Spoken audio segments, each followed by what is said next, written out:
The clerk of court will please call the matter at hand. GR number 221697, Mary Grace Natividad S. Poe-Llamanzares versus Commission on Elections and Estrella C. Elamparo, and GR numbers 221698 to 700, Mary Grace Natividad S. Poe-Llamanzares versus Commission on Elections, Francisco S. Tatad, Antonio P. Contreras, and Amado D. Valdez. Appearing as counsel for petitioner are the following. We have Attorney Alexander J. Poblador, who will argue for 10 minutes. Then we have Attorney Dino Vivencio A. Tamayo, Attorney Justin Christopher C. Mendoza, Attorney Sandra May T. Magalang, and then Attorney George Edwin M. Garcia. Appearing as counsel for respondent Comelec are the following. We have Commissioner Arthur D. Lim as lead counsel, who will argue for 7 minutes. And then we have Commissioner Maria Rowena Amela B. Guanzon, who will argue for 3 minutes. Appearing as counsel for private respondent in GR number 221697, we have Attorney Estrella C. Elamparo, who will argue for 5 minutes.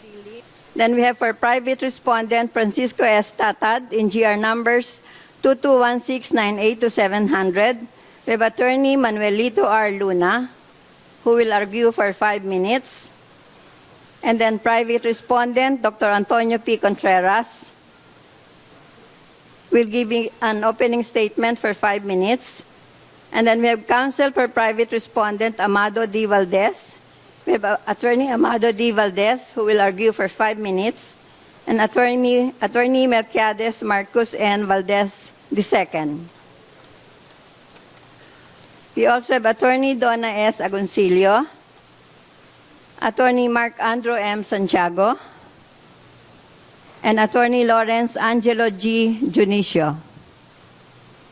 From the Office of the Solicitor General, we have Solicitor General Florin T. Hilbay, who will argue for 10 minutes.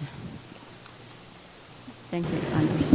Councils will please remain standing while I clarify with you whether the understanding that you have had in the preliminary conference remains, that the order of presentation of the oral arguments will be followed immediately by the interpellations of the justices after each presentation. And the order shall be as following.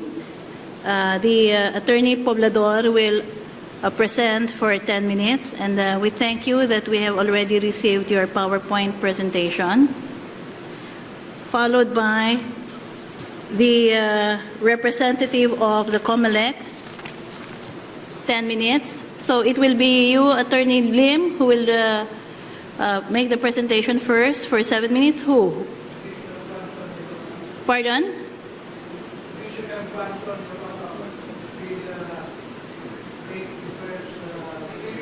The first 3 minutes, Attorney Anama, please note, the first 3 minutes will be taken up by Attorney Guanzon, Yes, Your Honor. followed up immediately by 7 minutes by Commissioner Arthur Lim. Yes, Your Honor. And the interpellations will follow after the two of you have successively made your oral presentation. And then after that, the public respondents will make their presentation. And I understand that this presentation has already been orally agreed upon by the four of you. Who will go first among the four?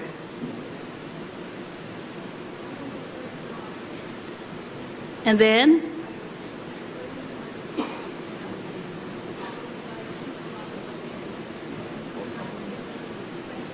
Okay, with the permission of my colleagues, may we allow all the 5-minute presentations of the four private respondents be finished first before we go to the interpellations of the four, considering that they constitute one block of parties. And then the Solicitor General will have the entirety of 10 minutes to himself to be at the last arguments portion. With that, without further ado, we will start already with the presentation of Attorney Poblador. And I acknowledge that as of now, the only PowerPoint presentations I have received are those of Attorney Poblador and Attorney Elamparo. Unless there has been a last-minute submission to you, Attorney Anama? Okay, thank you then. All others will please take their seats. Thank you.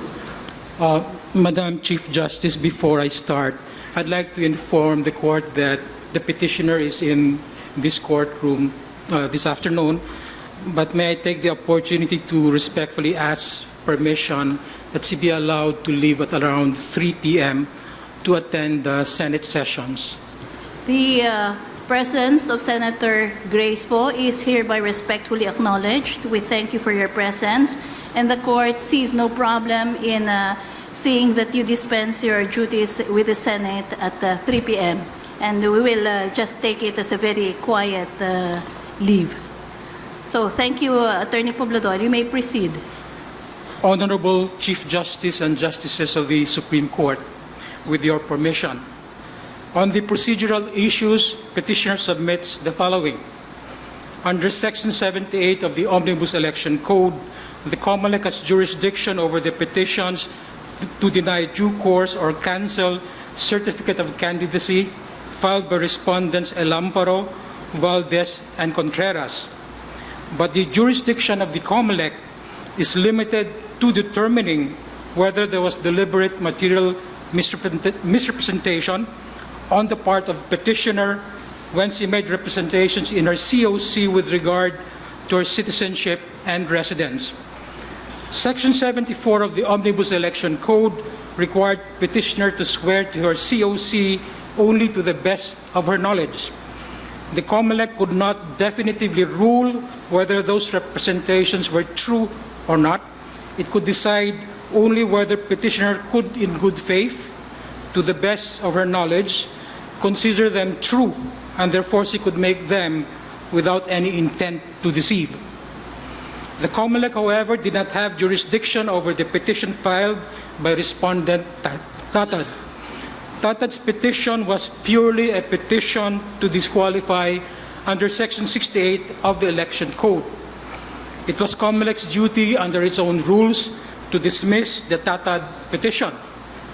A liberal application of its rules was not warranted because the fatal defect in the petition of Tatad was not only procedural, it was jurisdictional. A petition to disqualify under Section 68 of the Code can be based only on the grounds enumerated in Sections 12 and 68 of the Election Code, and lack of citizenship and residence is not among those grounds. Tatad's petition was in effect a premature quo warranto petition, which only the Presidential Electoral Tribunal could take cognizance of after the election and proclamation of the President. Since the Comelec could not make a definitive ruling on petitioner's citizenship as member of the citizenship, and the SET is the sole judge of petitioner's citizenship as member of the Senate, the Comelec should have given due regard to the decision of the SET as basis of petitioner's good faith. The final decision of the SET on the political status or citizenship of petitioner is in fact conclusive under Section 47, Rule 39 of the Rules of Court.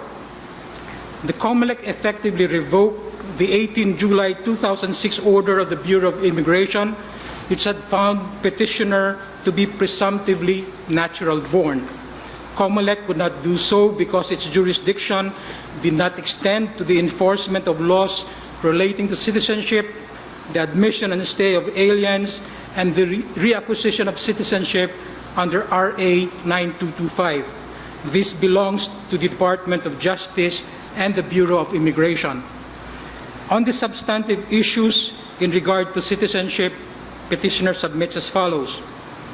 Burden of proof is in the first instance with the party who initiates the action.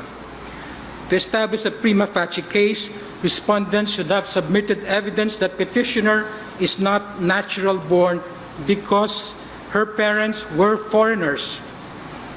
By establishing only that petitioner is a foundling, respondents did not negate the possibility that petitioner is natural born Filipino.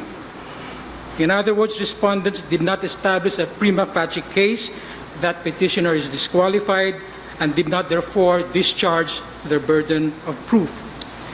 The burden of proof was upon private respondents because petitioner is presumed to be a natural-born Filipino. This presumption is based not only on official acts of government, her appointment and election to public offices which require natural-born citizenship, but also on the fact that she is a foundling. The presumption that a foundling is a citizen of the country where she is found and presumed to be born of citizens of that country is based on generally accepted principles of international law, which has found expression even in the Supreme Court's own rule on adoption of Filipino children. This rule considers foundlings Filipinos for purposes of adoption. And since we follow the jus sanguinis rule, foundlings are Filipinos only because their parents are presumed to be Filipinos. Acting under those presumptions, petitioner acted in good faith when she stated in her COC that she is a natural-born Filipino. Citizenship is a matter of both municipal law and international law. According to the members of the 1934 Constitutional Convention, children born of unknown parents are under international law already citizens of this nation, and it was not necessary to include them in the term citizens of the Philippines, particularly those born of Filipino fathers.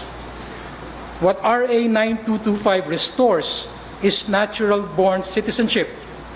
This was the intent of Congress when it passed RA 9225, pursuant to its mandate in the Constitution to provide for the manner of reacquisition of Philippine citizenship.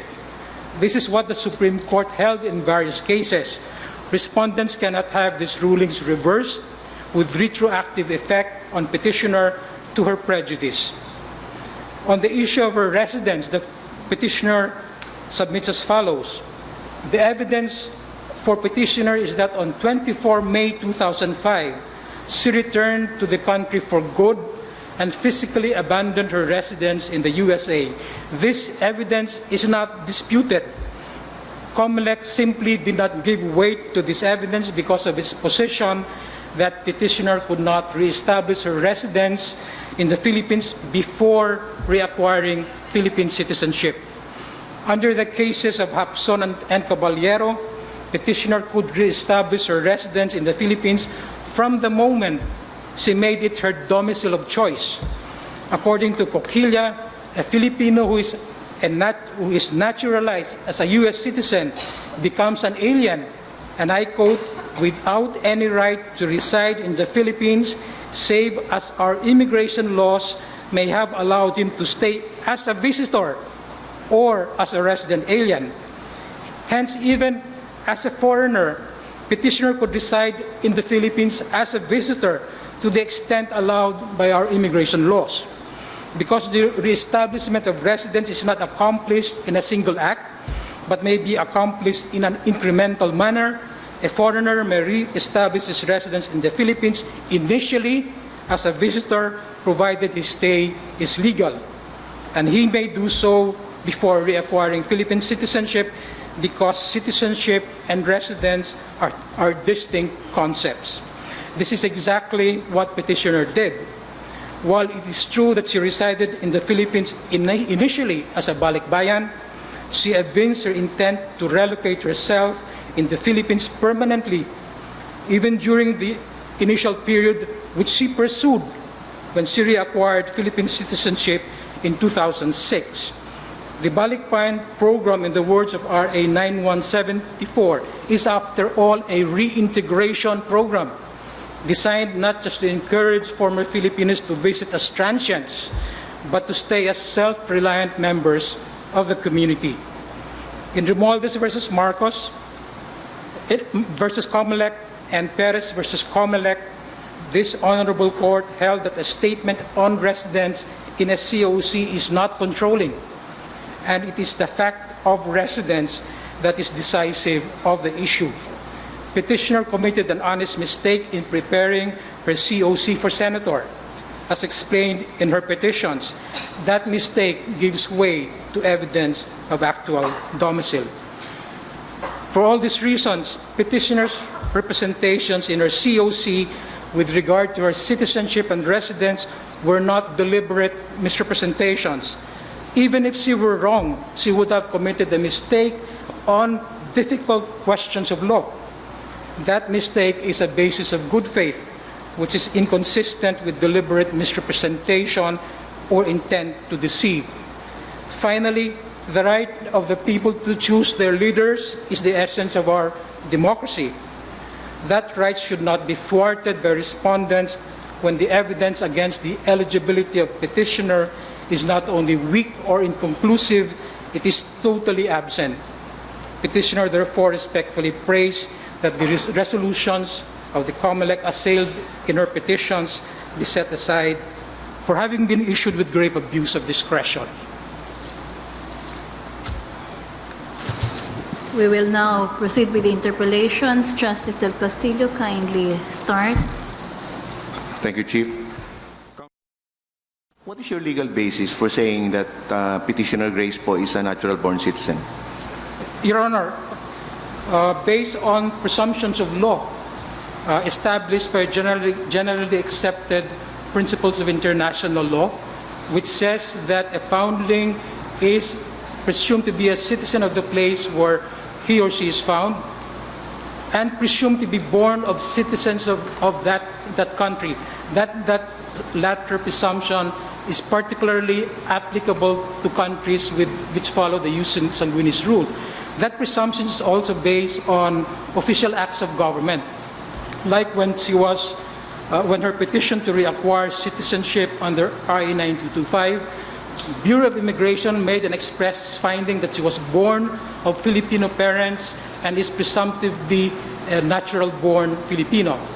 Presumption also arises from the fact that she was appointed and elected to public offices which require natural-born citizenship. Apart from presumptions, she has to be held as a natural-born Filipino because the burden of proof of private respondents that she is otherwise has not been discharged. Following the general rule that a wrong is never presumed, status quo should not be lightly disturbed, that she is a natural-born Filipino should be presumed because private respondents have not discharged their burden of proof. So you're saying that a citizen, a person born here in the Philippines of unknown parents are presumed to be a citizen of the country where they're born? Yes, not presumed not only to be citizens, but presumed to be born of Filipino citizens. So what you're saying is that we have now a citizen by presumption? You're advocating that concept of a citizen by presumption? Your Honor, I'm not advocating it. I'm saying that under our rules of court, at the very least, following the rules on burden of proof and presumptions of law, the concept presume or presumption is already in our law. I'm not advocating it. I'm just applying that. I'm applying the rules on presumption and burden of proof for the purpose of establishing the factual basis for saying that a child is born of Filipino father or mother. Can we presume Philippine citizenship status and more so a natural-born Philippine citizenship status from the mere fact that a newborn is found in the Philippines? Yes, Your Honor. Or is that presumption that the child was born in the Philippines and that the Philippines is the domicile of origin merely? No, Your Honor. For example, in the rule on adoption issued by the Supreme Court itself, foundlings can be adopted.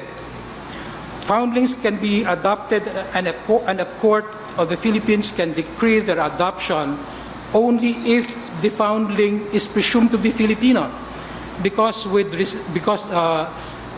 jurisdiction over the rest or the status of the child is determined by the nationality of the child. Before a court can decree the adoption of a foundling, a presumption has to be made that the foundling is Filipino.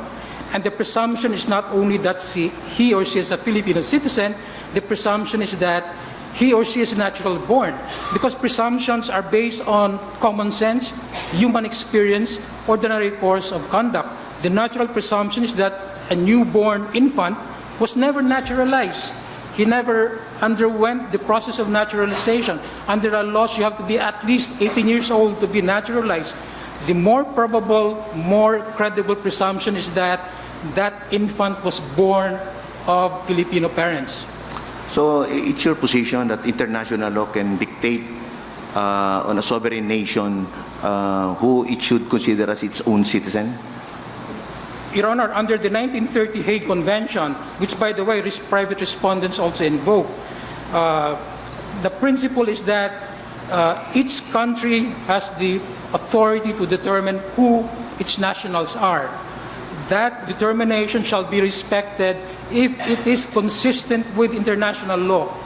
Even the 1934 Constitutional Convention, in its deliberations, acknowledged that citizenship has to be determined essentially on the basis not only of municipal law, but also international law. Anyway, the distinction is not really real because generally accepted principles of international law are incorporated into Philippine law. You're assuming that this particular international law is not inconsistent with our Constitution. It's not, Your Honor. When, for example, the Convention on Statelessness provides for the presumption that a foundling is presumed born of citizens of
decided to live in the States with her husband.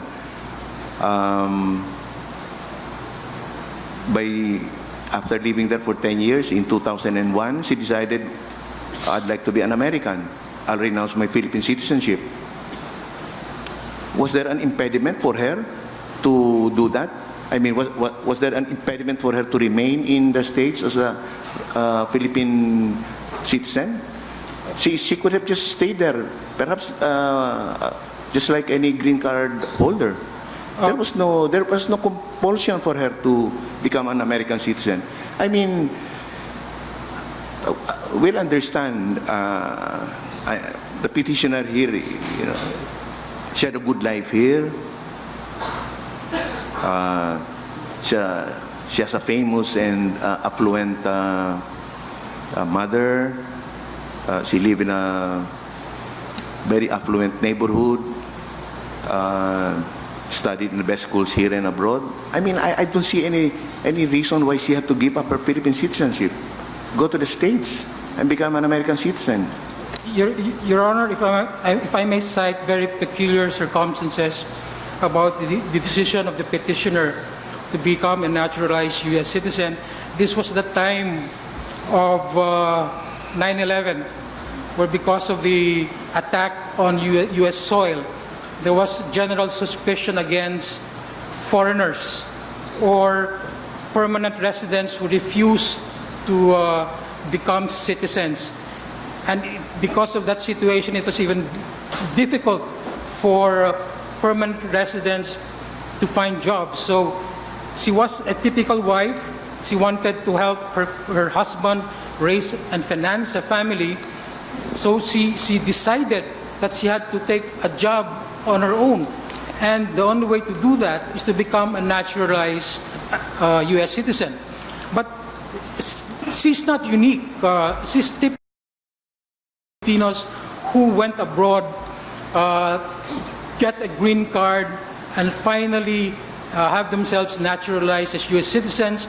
All of these Filipinos have one common feature: a continuing loyalty and allegiance to the Philippines, to the culture of the Philippines, to the people they left behind. I don't think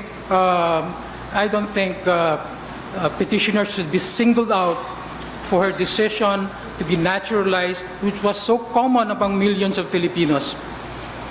Counsel, petitioner took her oath of allegiance to the Philippines under RA 9225 on July 7, 2006. Yes. And on October 13, 2009, she acquired a new Philippine passport. Yes. If she already had a Philippine passport on October 13, 2009, why did she continue using her U.S. passport at least 4 more times?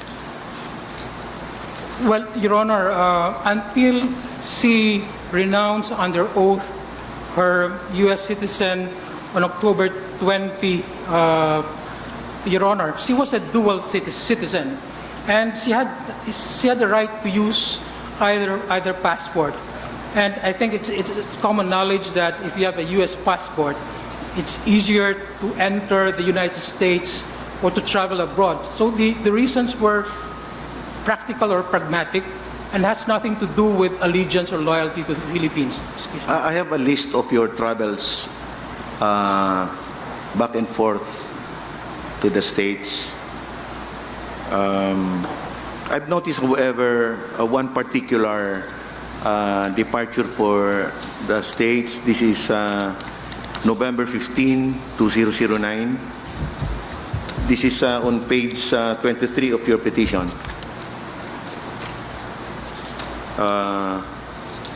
November 15, 2009. That was, she departed for the States under PR 103. And she returned to the Philippines on the same day, November 15, 2009, under the same flight, PR 103. How's that, Counsel? I have no explanation of that at this point, Your Honor. Perhaps if I may be given the chance, I can address this in the memorandum. Would you say that all these travels were to the States? All these 4 travels I mentioned, October 19, 2009, November 15, 2009, December 27, 2009, and March 27, 2010. Were these travels all to the States? Because I'd like to know whether she traveled also to other countries other than the States, and I would like to find out whether she using her American passport or her Philippine passport. Remember that she was already issued a Philippine passport by this time. Your Honor, I will go into that. I will verify the facts. But I maintain that during the time that she was a dual citizen, she could use either passport, Your Honor. And the last time, in any event, she did not use the U.S. passport after she had renounced her U.S. citizenship in October 20, 2010. I think that's a more important thing. Counsel, but in answer to question 9 of Exhibit 30-A, this is your own exhibit, as to what passport she used in her travel to and from the States, she answered, quote, I used my U.S. passport. This was signed by her on July 12, 2011. This was already after she has renounced her American citizenship. Could it be possible that she still used her Philippine passport after making her, after renouncing her American passport, her American citizenship?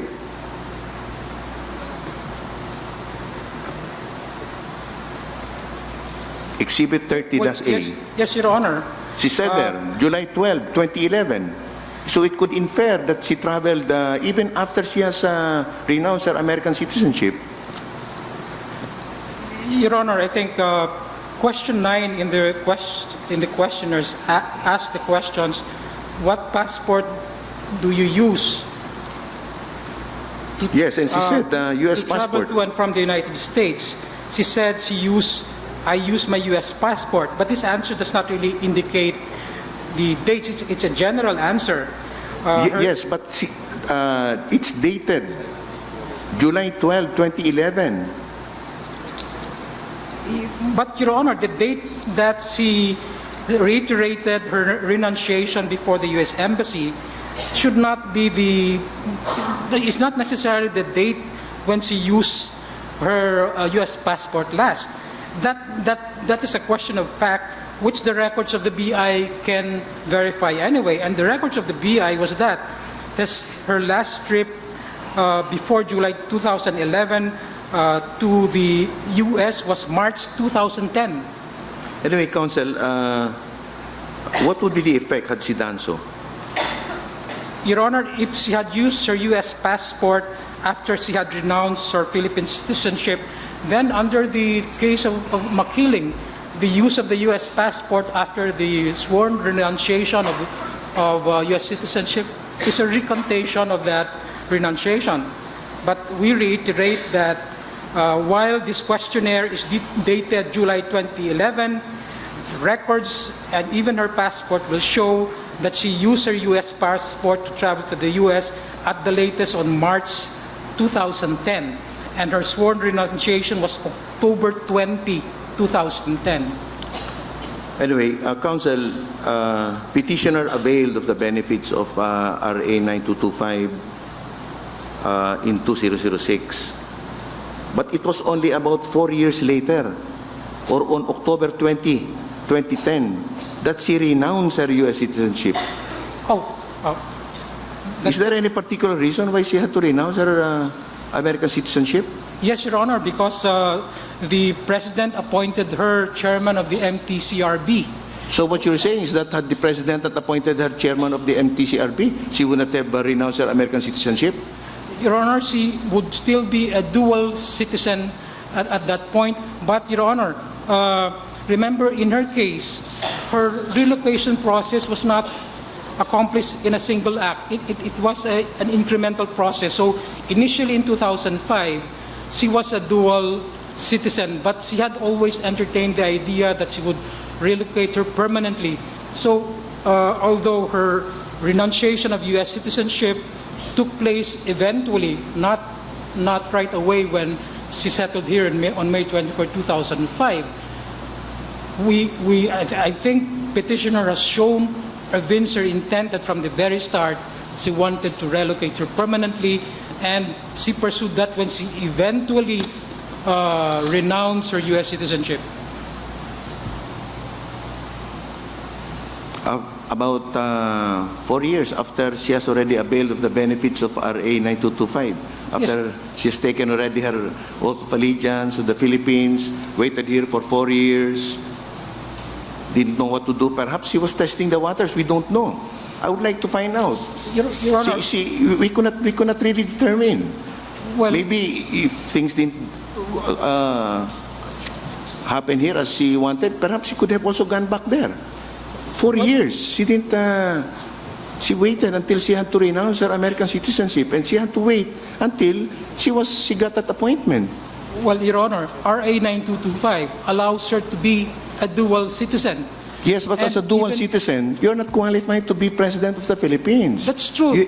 But I'm sorry, Your Honor. Go ahead. Go ahead. That's true, Your Honor. Before she could run for the office of president, she had to renounce her U.S. citizenship, and she had done that, Your Honor. So, insofar as the requirements of law are concerned, I think she followed the law completely, Your Honor. She followed the law. There's no doubt about that. Maybe we can make judgments to the effect, but perhaps she should have renounced her U.S. citizenship earlier. But there are not legal arguments against her eligibility today when she's running for the office of the president. Let's go now to residency. Petitioner claims that the Philippines became her domicile of choice starting May 24, 2005. What is the significance of this date? Well, Your Honor, What was it, just as she has indicated, to come here and be with her grieving mother, to comfort her? Your Honor, What was the reason? May 24, 2005 is the date reflected on her U.S. passport to be the date when she returned to the Philippines, and from then on she relocated her permanently. She stayed with her mother initially together with her children. She re-enrolled her children here. She acquired properties, first a condominium where her family eventually transferred, and then she bought another property. She secured for herself a TIN, tax identification number, also in 2005. Why is 2005 significant? It was closely after the death of Fernando Poe Jr. in December 2004. When her father died, she decided to stay here to be with her mother because her mother is of an advanced age. So the decision to relocate here was in late December 2004. March 2005, they already started the relocation process. They contacted International Van, a freight company. Anyway, so she arrived in the Philippines as a foreigner on May 24, 2005. Now, what visa was issued to her? She came in as a balikbayan, Your Honor. And what was the period of permitted stay given to her? 1 year, Your Honor, but that's subject to renewal. In fact, my understanding is that a balikbayan who comes here and then travels abroad and comes back again is entitled to... Why did she not use a returning visa, a returning resident visa, a permanent resident visa, or an immigrant certificate of residence from the Bureau of Immigration? I mean, these visas they're of more permanent in character, whereas a balikbayan visa, I mean, this is only temporary. This is for short visit in the Philippines. Yeah. I mean, she wants to relocate herself here in the Philippines, to reestablish herself, start life all over again here in the Philippines, to show that she really wanted to come back here. But I mean, why use a balikbayan visa? Why? And as you said, every time it's about to expire, she will ask for a renewal. And so, what would be her answer when she'll be asked, "Oh, why are you asking for a renewal of this balikbayan visa of yours?"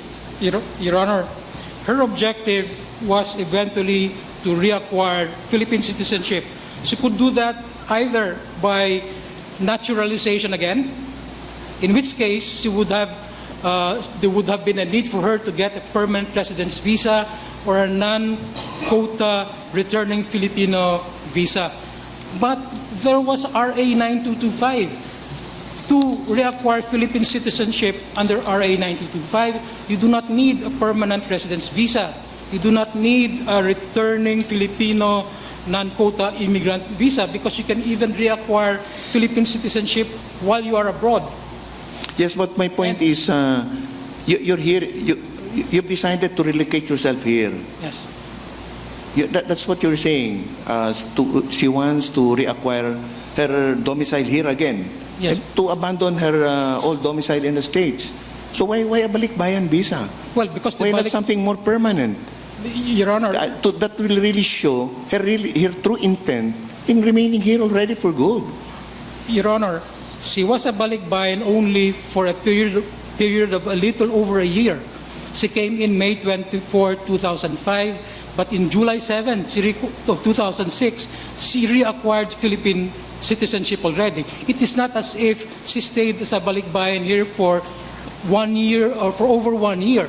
So after availing herself of the benefit of a visa-free balikbayan, shortly after the expiration of the 1-year term of a balikbayan, she availed herself of the benefits under RA 9225. I don't think there was undue delay on her part.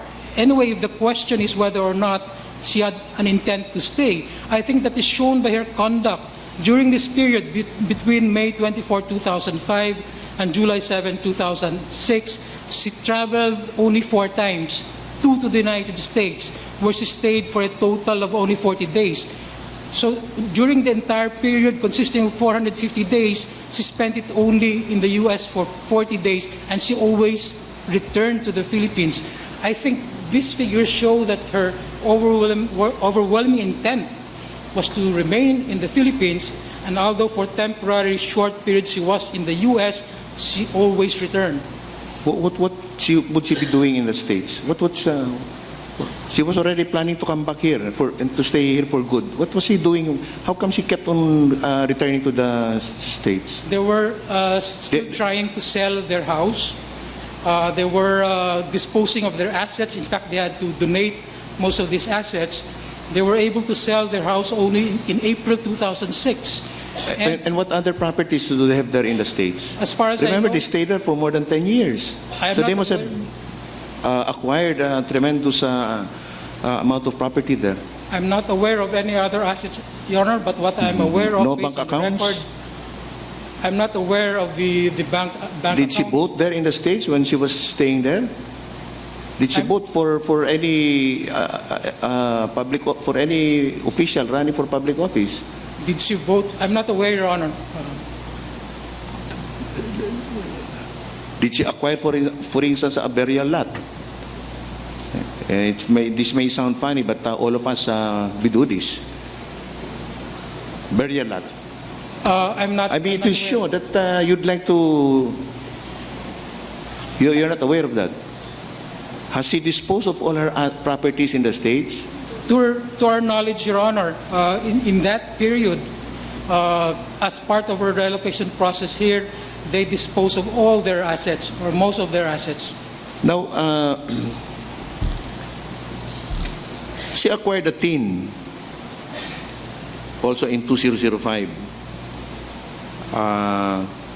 but are not non-resident foreign individuals deriving income in the Philippines also required to secure a tin? Well, if you view the tin in isolation, Your Honor, it may not be conclusive evidence of permanent intent to reside. But if we follow the principle in Sabili, for example, you take these pieces of evidence, this increment of evidence in totality. If you take into account the TIN, which is a submission to tax jurisdiction of the Philippines, add to the fact that she was actually living here, her children are living here, they acquired properties here for the purpose of I'm asking making that, their home. counsel, because the respondents advanced a theory that she secured a tin so that she can attend to the settlement of the estate of her late father. True, Your Honor, and in general, to submit to the tax jurisdiction of the Philippines. Now, aside from the Corinthian Hills property, the Wilson Place condominium. What other investments have they in the Philippines? Your Honor, I'm not aware of any other investments based on the records furnished us. No bank accounts here in the Philippines? I would presume they would have bank accounts, Your Honor. I'm trying to determine how determined they are to stay here. You see, because if all their bank accounts are in the States, we're of course, we're not stating that as a fact. That these are just possibilities, no? Well, Your Honor, I would view this in light of the standards for establishing residence. One of them is physical presence, and then intent to stay. On the basis of mere physical presence, practically the entire year in, year out, Your Honor, they spend it here. The entire family of Senator Poe spend it here. If they go abroad occasionally, they always come back. I think those two basic facts would establish permanent relocation here. Anyway, let's go back to that course she had in Boston College, Massachusetts. She finished a degree in BS Political Studies, no? Yes. And so that would give her a good working knowledge of politics, of running for public office, of filling up documents, official public documents, which will be duly notarized later on. And she knew the importance of declaring correct information in all these documents. As a matter of fact, she has executed a few of them. No? I mean, when she got married, I suppose she filled up an application for a marriage license, application for the teen, voter's ID, etc. No? The deeds of sale. So she knows that she has to declare true and correct information in all these documents. Counsel? Well, this as a general matter, I think we can presume that everyone takes care of his affairs with the required prudence. But that is a general statement. Mistakes do happen, especially when they involve questions of law, like what is residence? Is it different from domicile? There may be ambiguity in the form of the COC. And I'm going to that now. Then why is it that to the question, quote, period of residence in the Philippines before May 13, 2013, she indicated in her 2012 COC 6 years and 6 months. And then when she was informed that 6 years and 6 months, if you count backwards, you will that would be November 2006, not anywhere close to May 24, 2005. And so realizing the mistake, she says, no, the 6 years and 6 months should be reckoned from the time she filed her 2012 COC in October of 2012. But if you compute again, you will arrive at only April 2006, still far from May 24, 2005.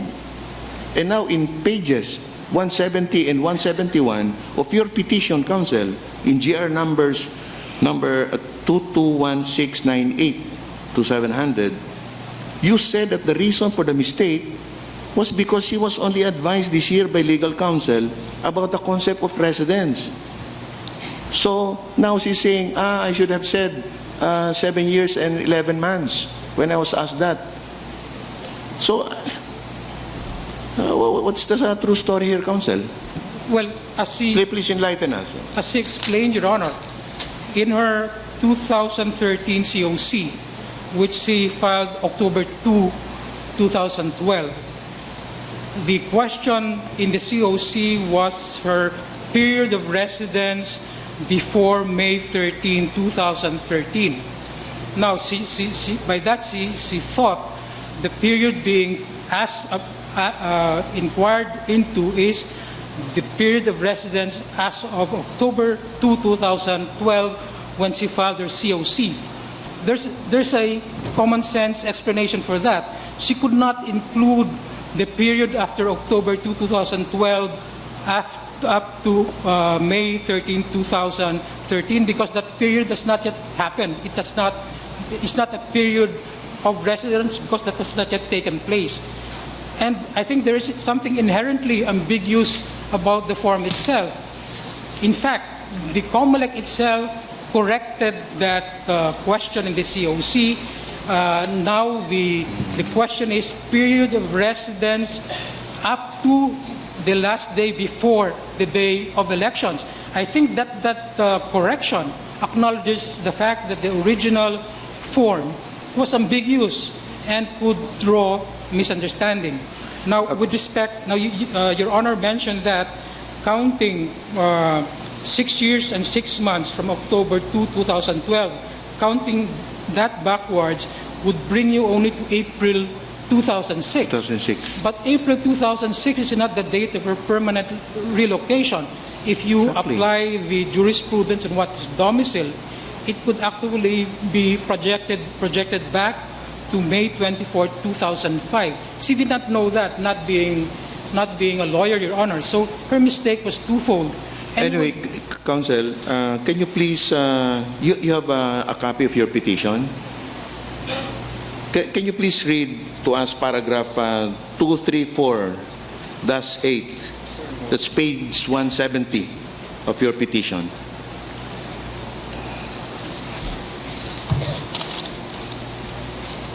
Paragraph 234.8. Can you please read that? This is a short paragraph.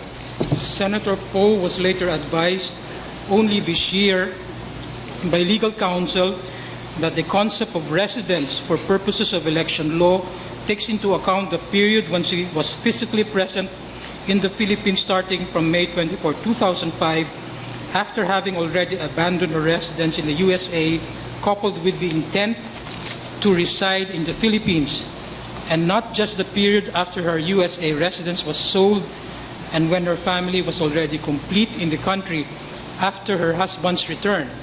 Senator Poe's period of residence in her COC for senator should therefore have been counted from May 24, 2005 and extended all the way up to the day before the 13 May 2013 elections. Senator Poe realized only this year that she should have stated 7 years and 11 months instead of 6 years and 6 months as her period of residence in her COC for senator. So that, you see? So, you know, it's quite confusing. Your Honor, as I had explained, her mistake was twofold. When she said 6 years and 6 months, you count that from the date she filed her COC, which is October 2, 2012. Counting 6 years and 6 months backwards will bring you to April 2006, which is a significant date because that was the date when she was able to sell her house in the USA. But April 2006 is not the reckoning date for the reestablishment of her residence. It is May 24, 2005, if you apply the jurisprudence on what is domicile. So she was advised in 2015 that she could actually compute her residence all the way back to May 24, 2005. Anyway, you argued that to reestablish one's domicile of choice in the Philippines, the following requisites must concur. You just mentioned physical presence in the Philippines, an intent to remain in the country, and an intention to abandon your old domicile. Now, has the petitioner ever abandoned her old domicile in the States Yes, Your Honor. by selling her property? Selling her property, she The following year, that was July already 2006, not in 2006. 2005. 2006, Your Honor. Yes, but Yes. not to because you're saying that she reestablished her stay in the Philippines in May 24 on May 24, 2005. Well, there's an explanation for that. Remember that when she came over here, she was with her kids, undoubtedly, no, but her husband was still in the States. He was still working there, and it took over a year before. Well, I don't know what she was By the way, what was the work of her husband there? I think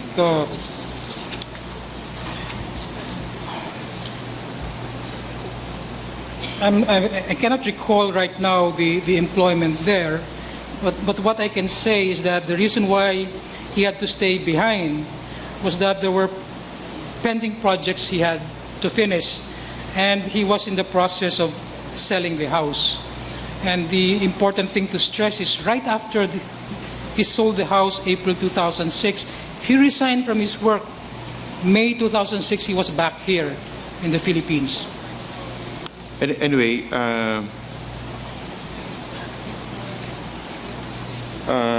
the petitioner says that the entry of the information on her period of residence in her 2012 COC was based on an honest mistake. When did she realize the error?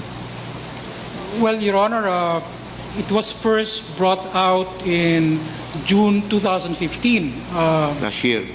When the Secretary General of the United Nationalist Alliance mentioned that to question her residence, her residence for purposes of the. That's why, and that's Yes. when she made that correction, saying that the reckoning date was the date she filed her Yes. 2012 Yes. COC. Yes. Now, I just would like to know, did she make an effort to correct immediately this error when she realized? Well, her act of correcting it, Your Honor, is by explaining it to the public. The day after that press release, that accusation of Toby Tiangco was released in the press, she explained it right away. It was covered by media nationwide. Then, when she filed her verified answer in the said case in September of 2015, she explained again the circumstances of her mistake.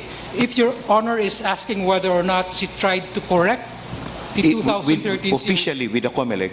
Your Honor, there is really no procedure for correcting the COC, especially for elections in 2013. Anyway, Counsel, we understand that residency and citizenship are two different things. Is it your position that we should credit the residence of foreigners in the Philippines who maintain their domicile in their country for purposes of the 10-year residency period for those seeking the position of the President of this country?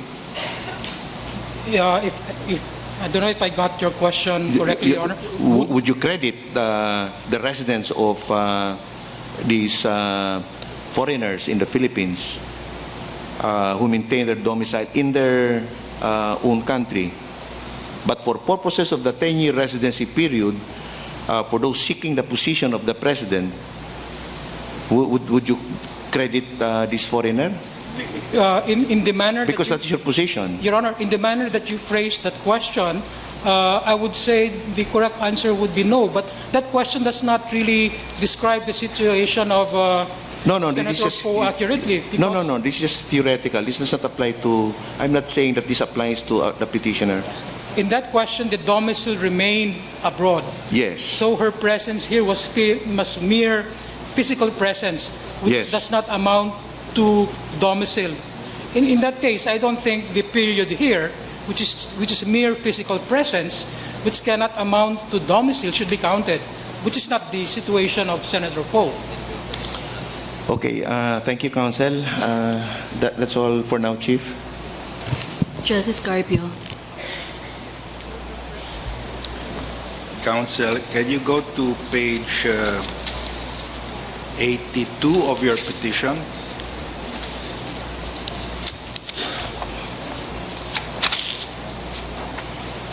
Can you flash it on the screen?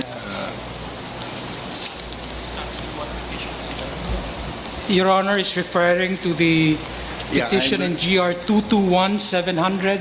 No, I'm referring to the proceedings in the 1934 Constitutional Convention, Yes. where you quoted the exchanges between Mr. Raffles, Mr. Montinola, and Mr. Rojas.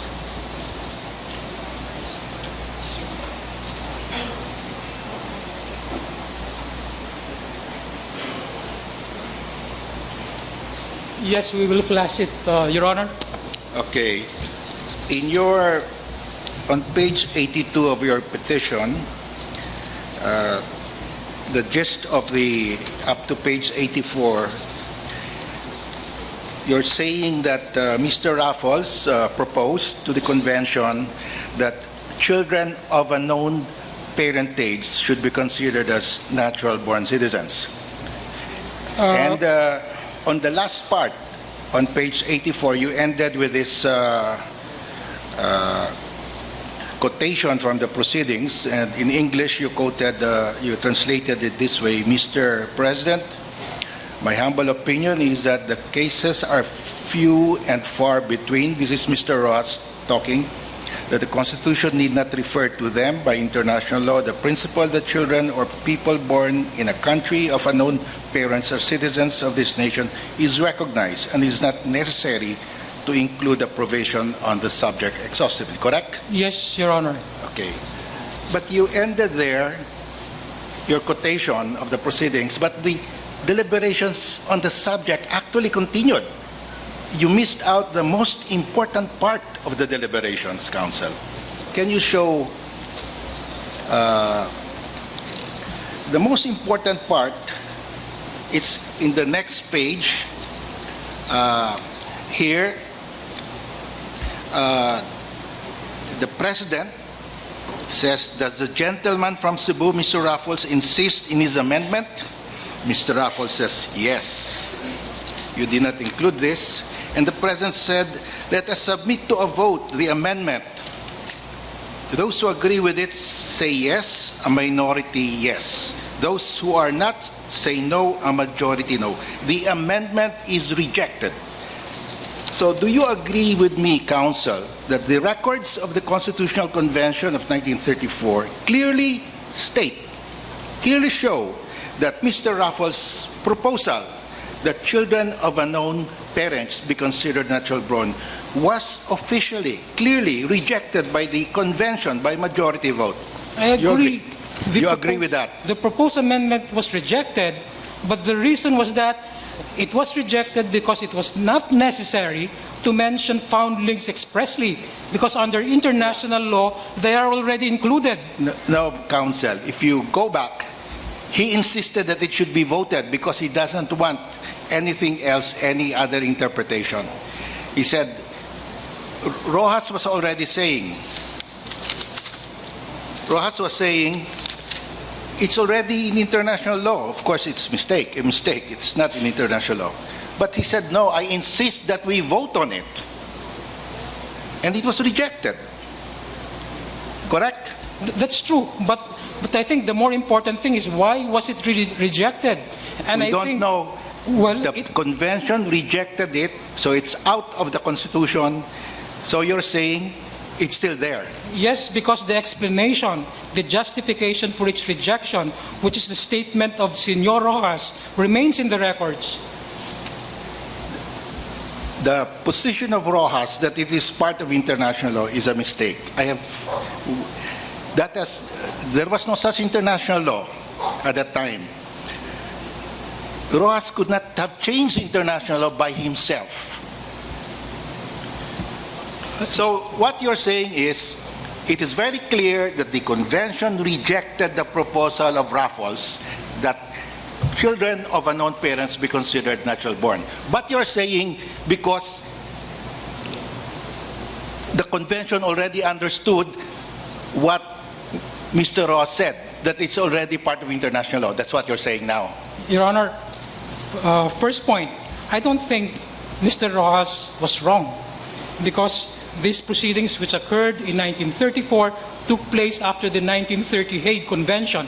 Even was among the Philippines a party to that convention? No, but the 1930 Hague Convention is How part many of generally states ratified that convention? 22 parties, Your Honor. 22 only. Yes. Over time. But at that time, how many? 37 signed it, 22 to date have As ratified of today, it. Yes, but that's at the time that Mr. Rojas spoke, how many ratified it? there's an explanation to that, Your Honor. This convention was So you are adopted. saying, let us say that at that time 22 already ratified. Is that international law? Yes, Your Honor. Okay. If that is your position, then If I may explain, Your Honor, in 1930, the Hague Convention was adopted as a codification of international law principles on nationality. Although only 22 may have ratified it to date, there's an explanation. This treaty was passed under the auspices of the League of Nations, which no longer exists, Your Honor.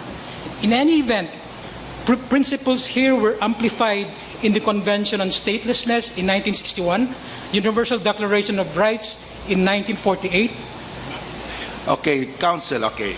But you agree with me that what you stated here is incomplete because the most important part of the deliberations at that time was the voting on the proposal of Raffles, and you did not include it here. I don't agree. I think the most important part was the reason for not including. Okay, so the voting is not important for you. Yes, it is the reason for not including the amendment. Okay, counsel, let's go to another. You said that petitioner came to the Philippines in May 2005, and that's the reckoning date for the start of her residence in the Philippines. That's Yes, what Your they're Honor. saying. At that time, she was still an American citizen. She was not dual, correct? Yes, Your Honor. How did she come to the Philippines? What kind of visa did she use? I understand she came in under the Balikbayan program. What kind of visa? It's a visa-free entry under the Balikbayan That's the waiver. There is a waiver. Yes, Your Honor. How long was that visa? 1 year initially, Your Honor, subject to renewals. So it was a temporary visa for a visiting former Philippine citizen. For a returning Yeah. Filipino citizen, When you return to your homeland, you are now a foreigner, you are a returning former citizen, correct? but Your Honor, when you say returning, we have to take it in the context of the Balikbayan program. A returning Balikbayan is not a mere transient. He is a prospective permanent member of So the you are society. saying that when she came back in May 2005, she intended to reside already Yes, Your Honor. permanently She made a decision in December 24 when her father died. to come back. Okay. Can you flash on the screen? Now, if you the title of that document, can you increase it? Okay. If you are a former natural-born citizen of the Philippines and petitioner claims to have been a former natural-born citizen, and you come back here and you want to reside in the Philippines, you must apply. And this is the form, specifically for former natural-born citizens of the Philippines intending to reside in the Philippines without being a dual citizen. That's the form that they have to fill up. That is not the only form which you have to fill up when you want to come back here. No, as a no. visitor. When you can come back using Yes. a 30-day visa, which you don't have to apply for, or a balikbayan visa.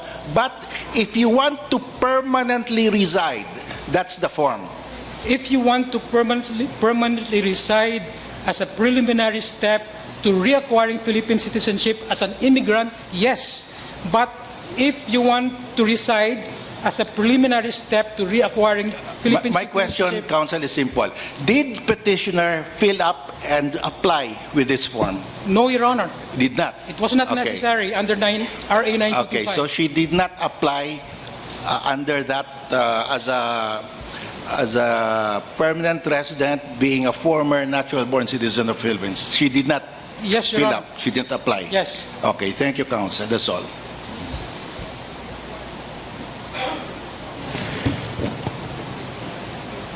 Justice Bernabe.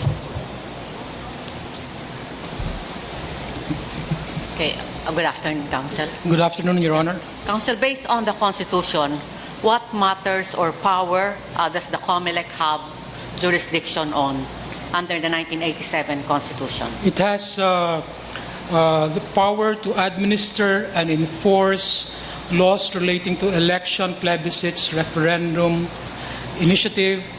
Then it has jurisdiction over contests relating to elections, qualifications, and returns of local government officials, among others. I think Okay, those that's are under the 1987 Constitution. Yes, Your How Honor. about under the Omnibus Election Code?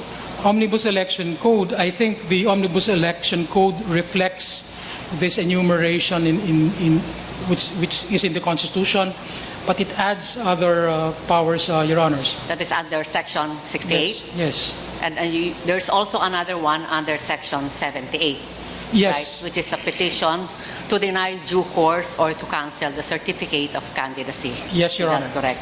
Now, what are the elements of a petition to deny due course or cancel a COC? Well, the sole ground is that there is deliberate misrepresentation with intent to deceive on the part of a candidate with respect to her entries in her COC. Some jurisprudence say that before the issue of deliberate misrepresentation can be addressed, Comelec will first have to determine whether the entry is false or not. My own view is that it cannot do this definitively. It will not say whether or not the entry is absolutely false or not. It will simply say whether, under the circumstances, was there intent to deceive on the part of the candidate. Okay, but you will agree with me, Counsel, that under the wordings of Section 78, the third element of deliberate intent to mislead is not present, right? Yes, it was added or explained by jurisprudence. In fact, 78 only says that a material representation in the COC is false. It says something to that effect. Intent to deceive is a matter added by way of explanation by jurisprudence. Okay, but there's also another jurisprudence that says that the intent to deceive is of bare significance, and that is the case of Tagolino. Did Yes, you Your go Honor, over that? but I understand that the private respondents here and the Comelec are unanimous that there has to be intent to deceive under Section 78. Now, in this case, what petitions were filed against Poe? Pardon me, Your Honor. What petitions were filed? Under what section yes. of the Omnibus Election Code? Contreras, Elamparo, and Valdez purportedly filed petitions under Section 78. Respondent Tatad filed a petition under Section 68, which is purely a petition to disqualify. And the petition filed by Tatad was treated under Section 78. Yes, Your Honor. Okay. Now, assuming that it is found that the representations made by Grace Poe in her COC were not made with any deliberate intent to mislead the electorate, does the Comelec still, based on its broad power under the Constitution, has the power to decide all questions affecting elections? Does the Comelec have jurisdiction to rule on her qualifications as a presidential candidate? No, Your Honor. And I say this especially in the case of senators or presidents or vice presidents or special quasi-judicial bodies like the SET or the Presidential Electoral Tribunal have been created. I believe that all that the Comelec can do is to determine whether or not a candidate could take a position with respect to the truth or falsity of a particular representation, only for the purpose of determining whether she acted in good faith or without intent to deceive. But the only body which can decide definitively whether or not the candidate is disqualified because of lack of residence or citizenship will be the SET, or in the case of a candidate for the president, it would be the PET. So you're telling us that the Comelec does not have any power to rule on the qualifications of a candidate prior to elections other than based on Section 78. Is that what you're saying? Only based on section, they can rule on disqualifications based on Section 68 and 12, or even the local government code Section 20. But with respect to national officials like president or senator, under Section 78, the Comelec cannot definitively rule whether or not the candidate is a natural-born Filipino or whether or not the candidate has satisfied the residence requirement. These are issues which can be definitively ruled upon only by the SET or the PET. Now, how do you reconcile your answer with the court's ruling in Texon versus Comelec, wherein it was held that the PET, the Presidential Electoral Tribunal, could only take cognizance of contest in a post-election scenario involving the elections, returns, and qualifications of the President and Vice President of the Philippines, and the PET does not have jurisdiction in matters questioning the qualifications of a candidate for the presidency or vice presidency before the elections are held? I believe my own understanding of that ruling in Texon is that since the jurisdiction of the Comelec is not to rule on disqualification per se, except if the disqualification is based on those grounds enumerated in Section 12 or Section 68, all that it can do, and I think this will be the most accurate way of saying it, is to address preliminarily but not definitively whether or not the candidate is disqualified. And the only objective of that is to determine whether the candidate could in good faith take a position with regard to the truth or falsity of that representation.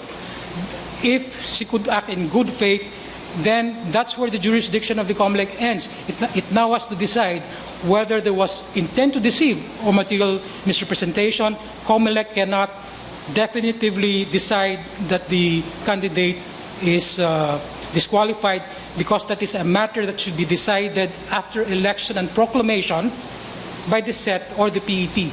So your conclusion is that if there is no deliberate intent to mislead the electorate, the Comelec has no authority at all to rule on the qualifications of a presidential candidate prior to the elections. Yes, Your Honor. And this means that notwithstanding any apparent lack of qualifications, the public has to wait for an unqualified presidential candidate to be first voted, and it is only thereafter that his or qualifications may be passed upon in the Presidential Electoral Tribunal. Yes, Your Honor, because if remember that under the Constitution, the jurisdiction of the Comelec to decide all contests relating to the elections, qualifications, and returns apply specifically only to local government officials. With respect to candidates for president or the senator, Section 78 is simply based on that provision of the Constitution which says Comelec has the power to administer or enforce laws relating to election. But that provision does not really speak of an authoritative grant of power to rule on qualifications per se with respect to candidates for president, Senate, or Congress. All right. Are you familiar with Rule 25 of the Rules of Procedure of the Comelec? Yes, Your Honor. Okay. Can you please read it? I think it's the rule with regard to Section 68 on petitions for Particularly Section 1. petitions for disqualification.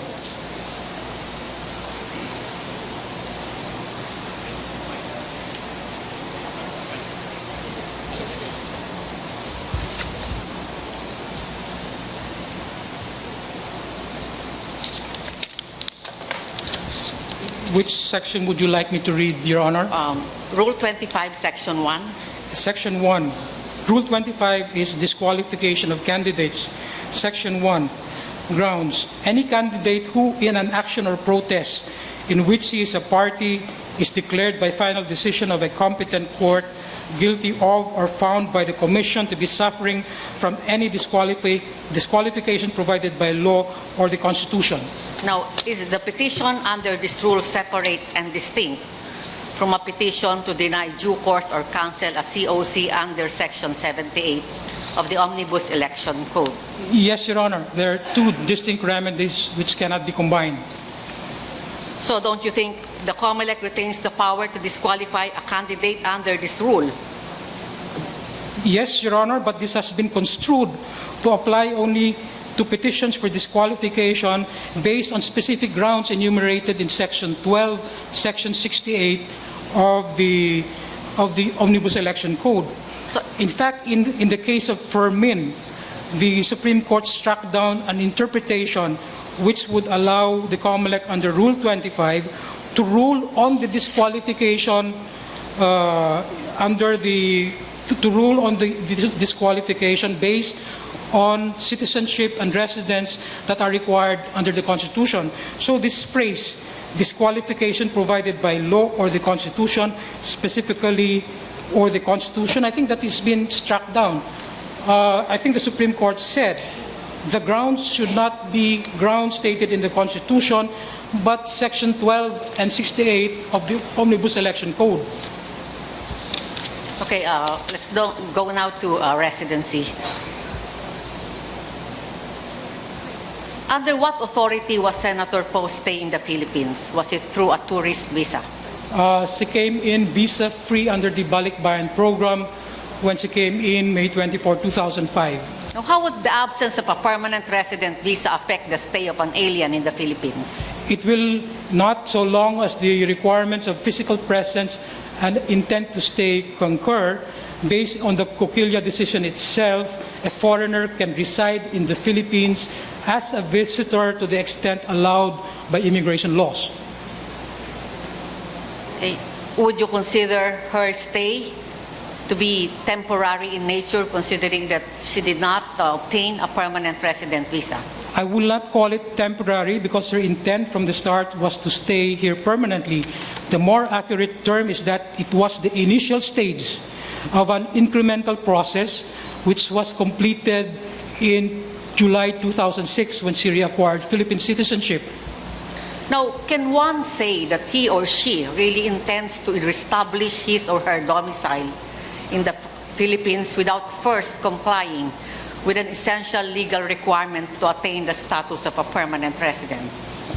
I think it can be, yes, my answer is yes, because under Coquilla, a foreigner can reside in the Philippines as a visitor, not only as a resident alien, to the extent allowed by immigration laws. But as I said, the situation of Senator Poe is unique because her stay in 2005 under the Balikbayan was only the initial stage of an incremental process. In Mitra, I think the Supreme Court instituted the principle that residence can be reestablished not in a single act. It can be in a series of incremental acts, which is exactly the situation here. That would be all, Counsel. Thank you. Thank you, Your Honor.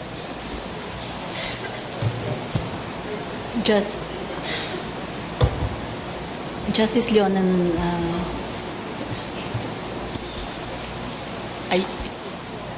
Chief, I yield to Justice Pepe. Justice Perez, please. Can there be a basis for a finding of good faith in deciding a petition to cancel a certificate of candidacy without touching on the constitutional qualifications of the person concerned?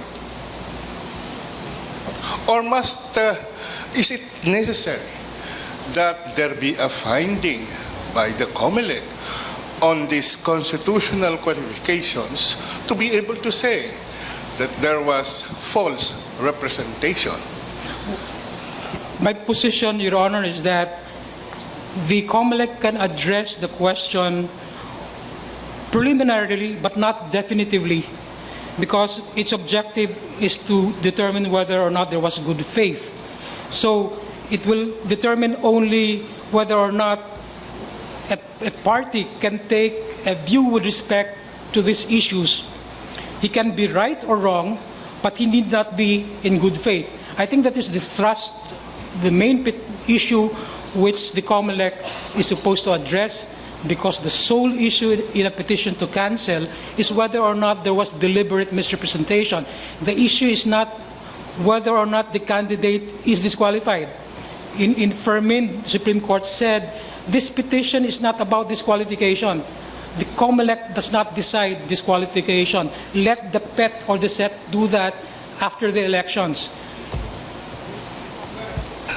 When you say preliminary finding, does not that contradict the fact that such preliminary finding will exclude the person concerned from the list of those who can be voted for the position of president. How can a preliminary finding result in such a definite conclusion? You are not a candidate. It will unjustly exclude a candidate if the Comelec decides that the representation is true or false and excludes the candidate without finding whether or not the candidate was in good faith. I think that is the situation which can happen. Therefore, the determination of good faith or making, on the contrary, making a false representation cannot or should not be made to depend on a finding that the person has or does not have the constitutional qualifications. I agree, Your Honor. Proceeding from that, on what basis did you come up to the Supreme Court?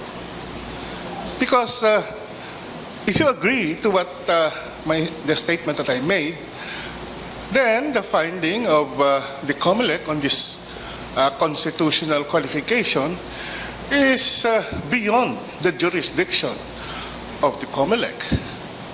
Did you not waive that question on jurisdiction when you came up to the Supreme Court on a 65 petition? Or is it precisely because there is no jurisdiction that is why you came up on 65? We came up on grave abuse of discretion amounting to excess or lack of jurisdiction. I think we have been able to establish not only grave abuse, but acts in excess of jurisdiction. How then can the Comelec exercise? Okay, let me phrase it this way. What relevance do you find to the section in the Omnibus Election Code concerning nuisance candidates? Well,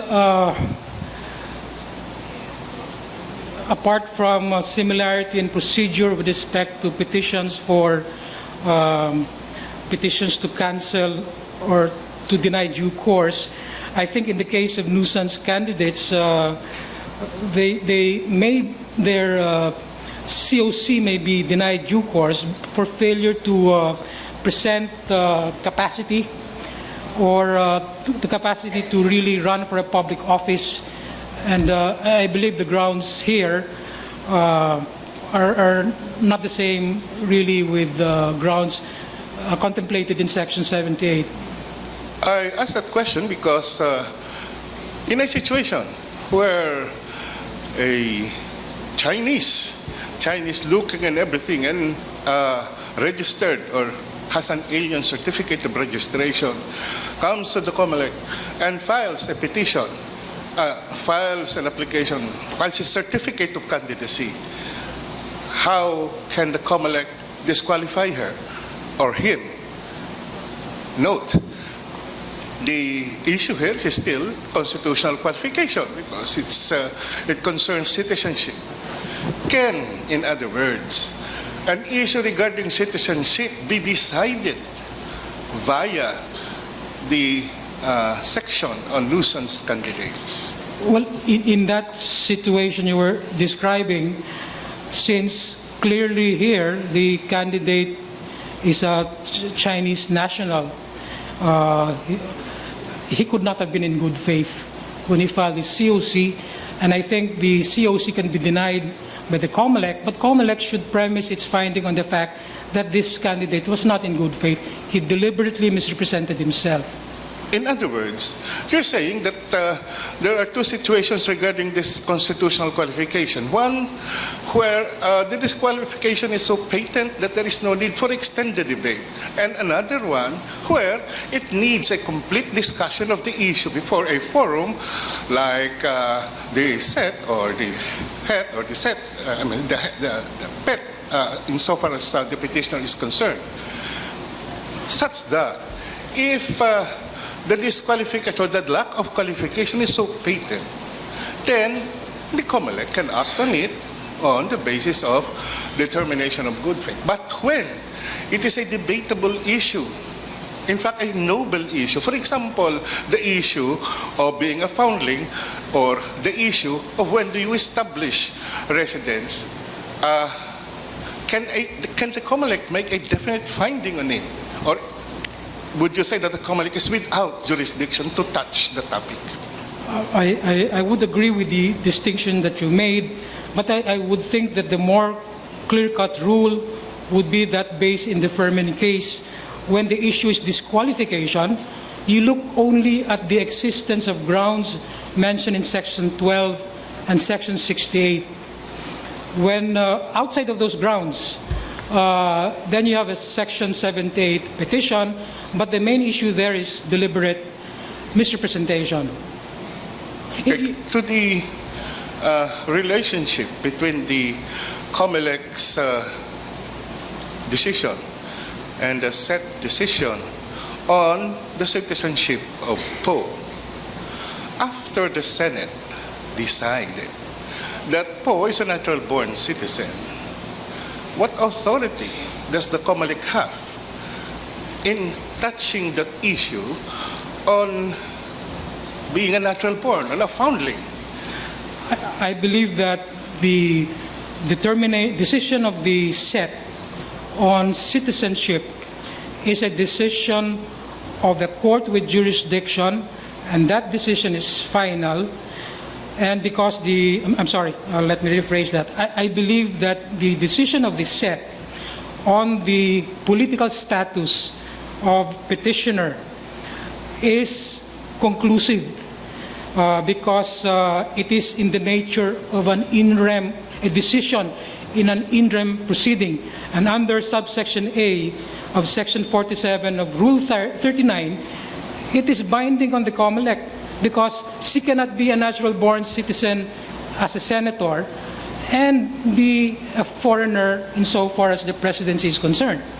Even if we follow the rules of res judicata, of conclusiveness of judgment under subsections B and C of Rule 47, Rule 39, the same conclusion can be reached.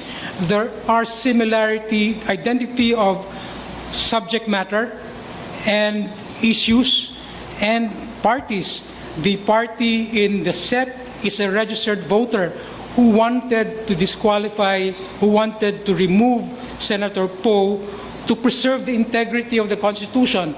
It is in that same capacity that the respondents filed their petitions in the Comelec. So there is substantial identity of parties because they represent substantially the same interests.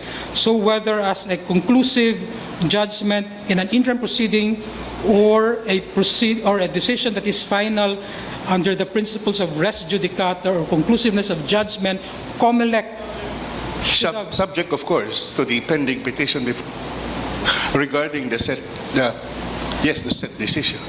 Yes, but the petition before this honorable court is a special civil action, an original action that does not affect the finality of the set decision.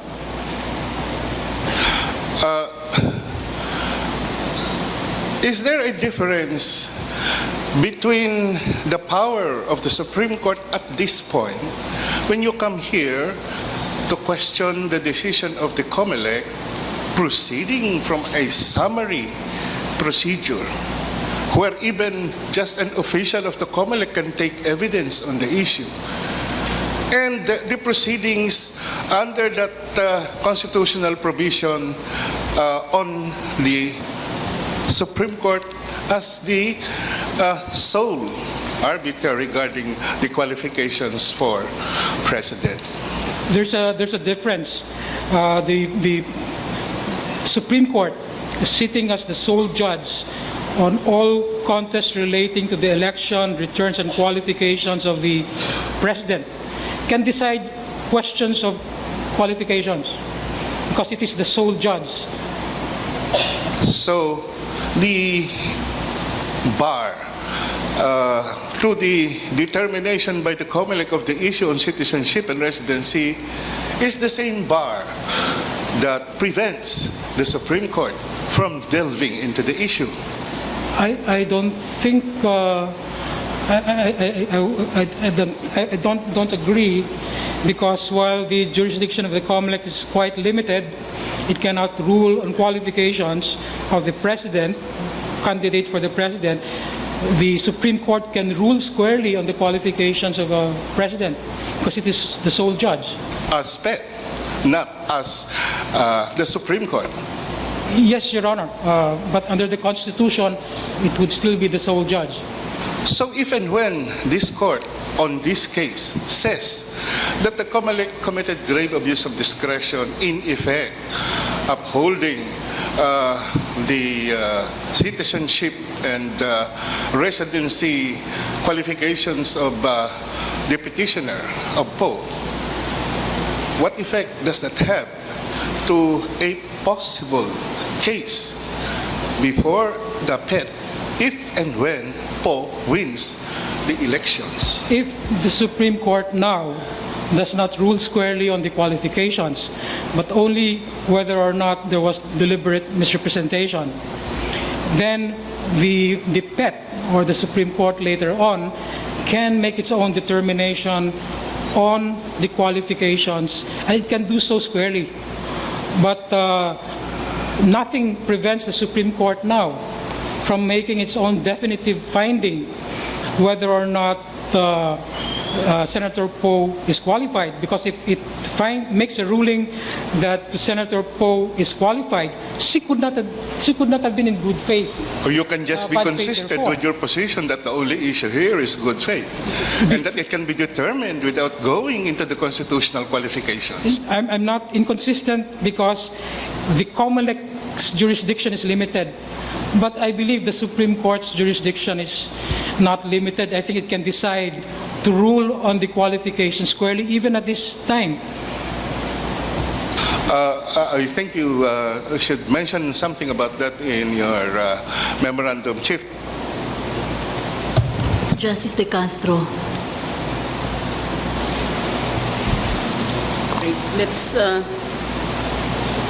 Let's go to the principle of jus sanguinis, which Yes, is Your Honor. in the Constitution. This is considered to be a birthright citizenship. Yes, Your Honor. It is the acquisition of citizenship by virtue of the circumstances of one's birth. So in the U.S., it is jus soli.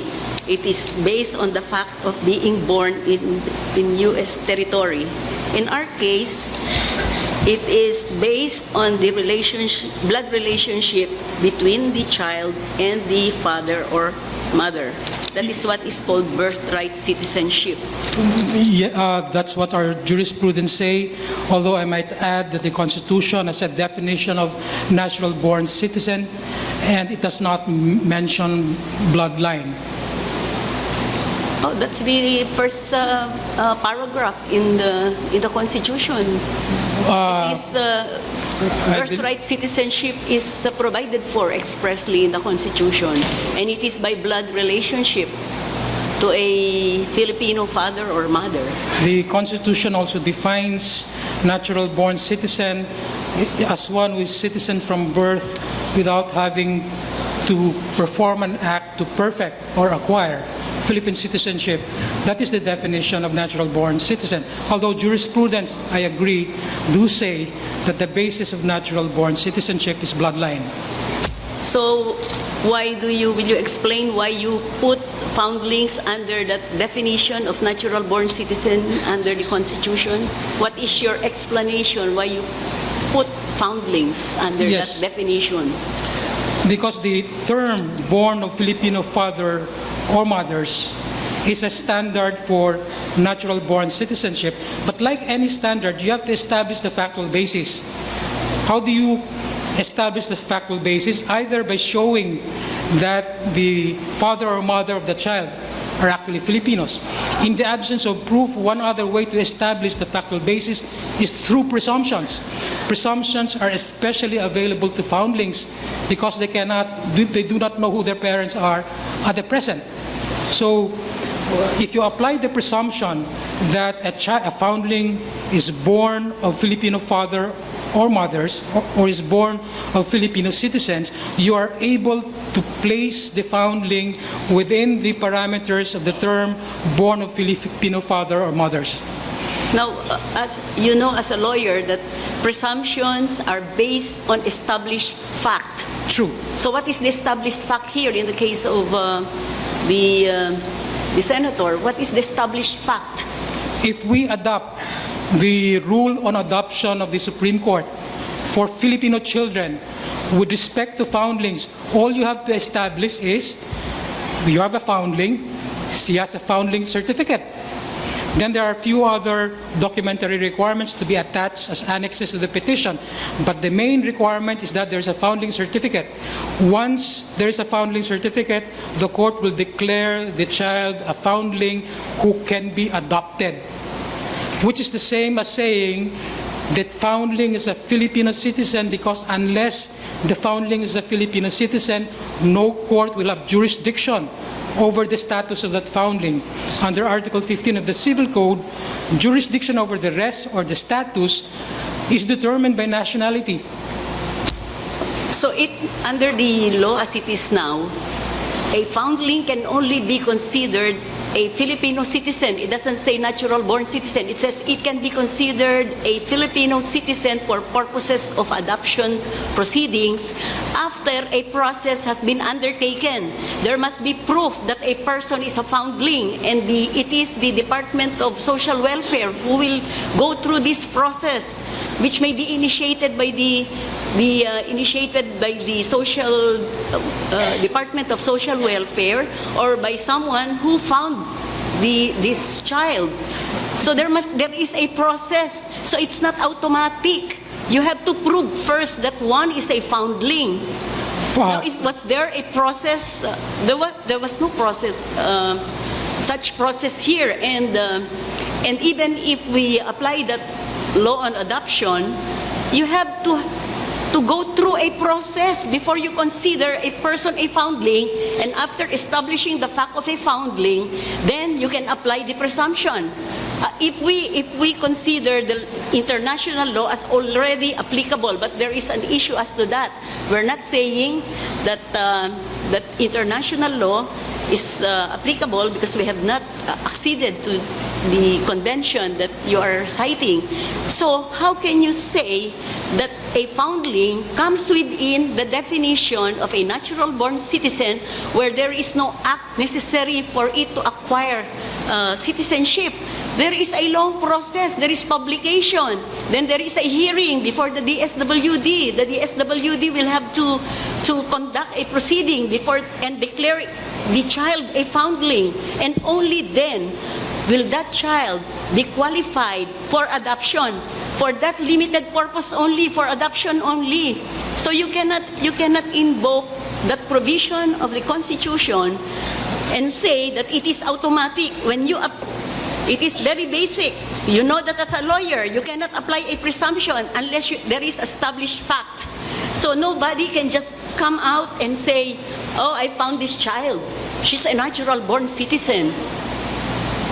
There must be a process, there must be official recognition that the foundling is really a foundling. Because in the case of a foundling, nobody can say he saw the child, he saw where and when the child was born.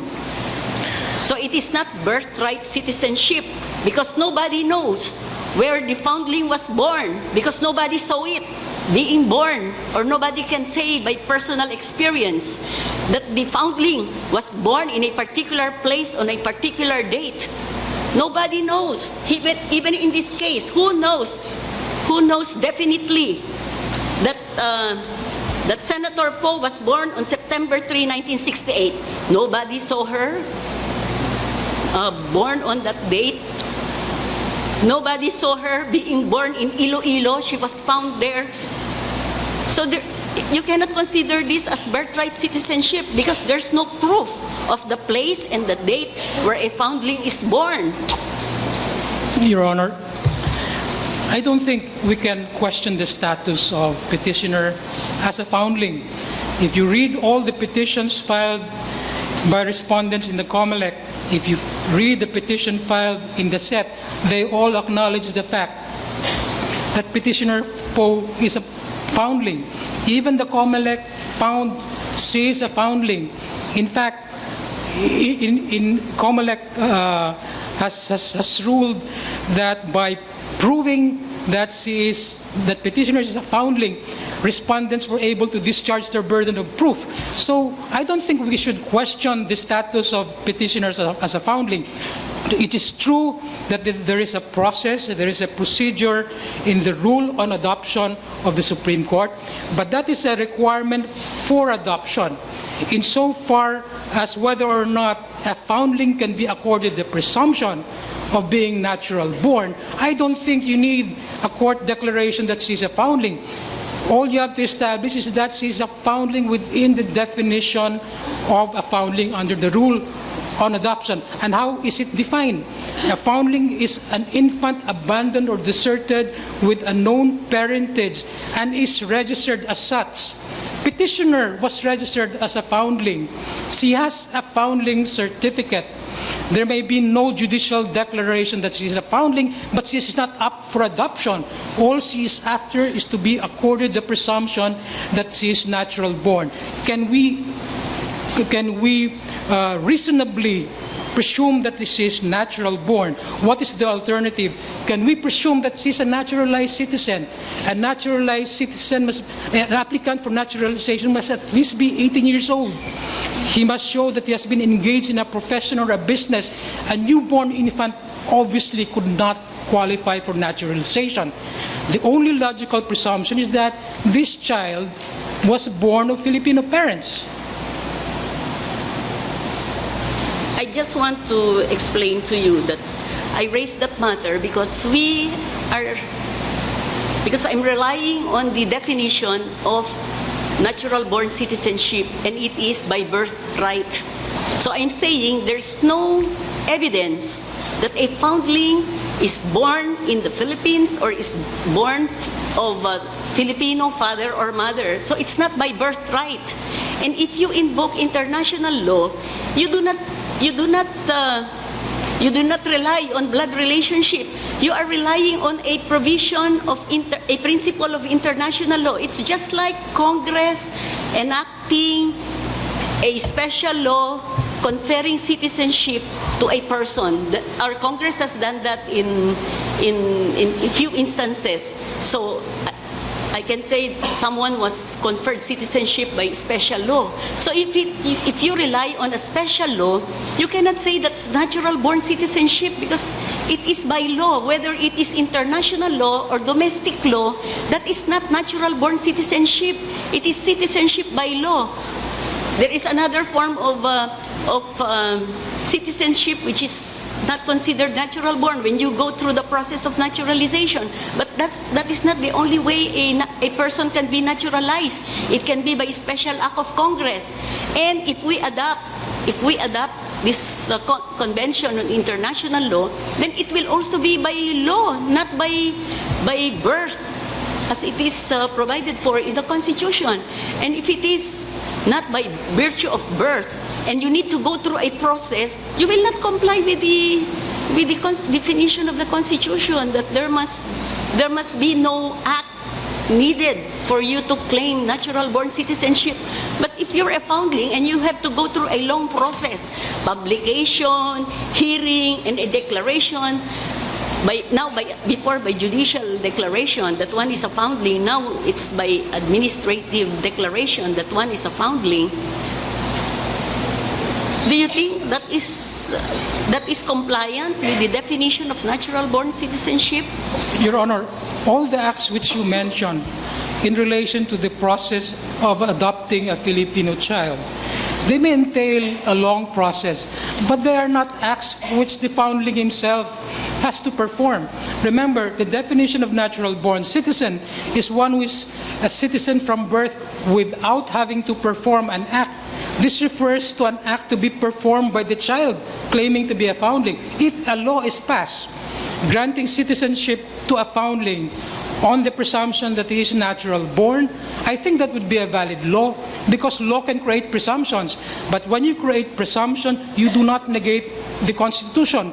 The Constitution remains as a document which requires natural born citizenship. And if I may establish an analogy, we have presumption of innocence in criminal law. When the presumption of innocence is applied and the accused is acquitted because his guilt is not proven beyond reasonable doubt, or the presumption has not been overturned, the criminal law itself is not set aside. We are only applying a presumption. So applying a presumption is not inconsistent with the Constitution. It does not negate the Constitution or carve out an exception from the Constitution, because essentially a presumption is a rule of evidence. And the purpose of that rule of evidence is to establish the factual basis for saying whether or not an individual is natural born. Was he born of a Filipino father? Was he born of a Filipino mother? How do you establish that? You present evidence. In the absence of evidence, you apply presumptions if the law provides for presumptions. You use presumption in a way that will benefit your position. But don't you think that when the DSWD acts on behalf of the child, it is as if the child is acting for himself, because you cannot make the child act by himself, because he's not in a position to do that. He's not capable of doing that. So it is assumed under the principle of parens patriae, when the DSWD does this, the DSWD is doing this on behalf of the child. So it is as if the child that is acting on his own behalf. That is a principle of law.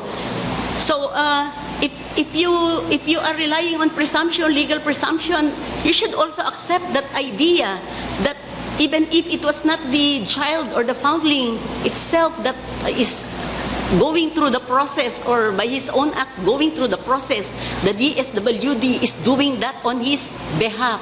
Or anyone who found the child can do that on behalf of the child. So the child is the real party in interest in that proceedings. It's not the DSWD. It's not the one who found the child. So it is still the child that is considered by law to be acting for himself in order that he can be recognized as a Filipino citizen. And that will be a process that needs to be undertaken before one can claim citizenship by virtue of under our adoption laws. Now, let's not argue anymore on that point. I think we have already fully expressed our respective my opinion and your explanation, which I would like you to further explain in your memorandum. But I'd like to go to another point. Now, Senator Poe renounced Filipino citizenship on October 21, 2010. Yes, Your Honor. But she renounced only her U.S. citizenship on July 12, 2011. Yes, Your Honor. So, and this was approved only by the U.S. on February 3, 2012. Yes, Your So Honor. that her passport, her American passport, was canceled only on February 3, 2012. That was the date of the cancellation of her passport. Yes, Your Honor. So between October 2010 to February 23, if she traveled to the U.S., she can use her U.S. passport, because at that time, although she was a dual citizen already, she will be holding two passports, a Filipino passport and a U.S. passport, which was still not canceled.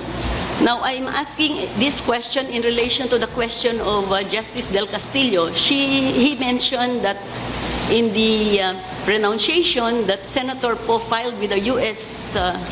Embassy here in the Philippines, she mentioned that she was using U.S. passport only when traveling to and from the U.S. Now, what could be the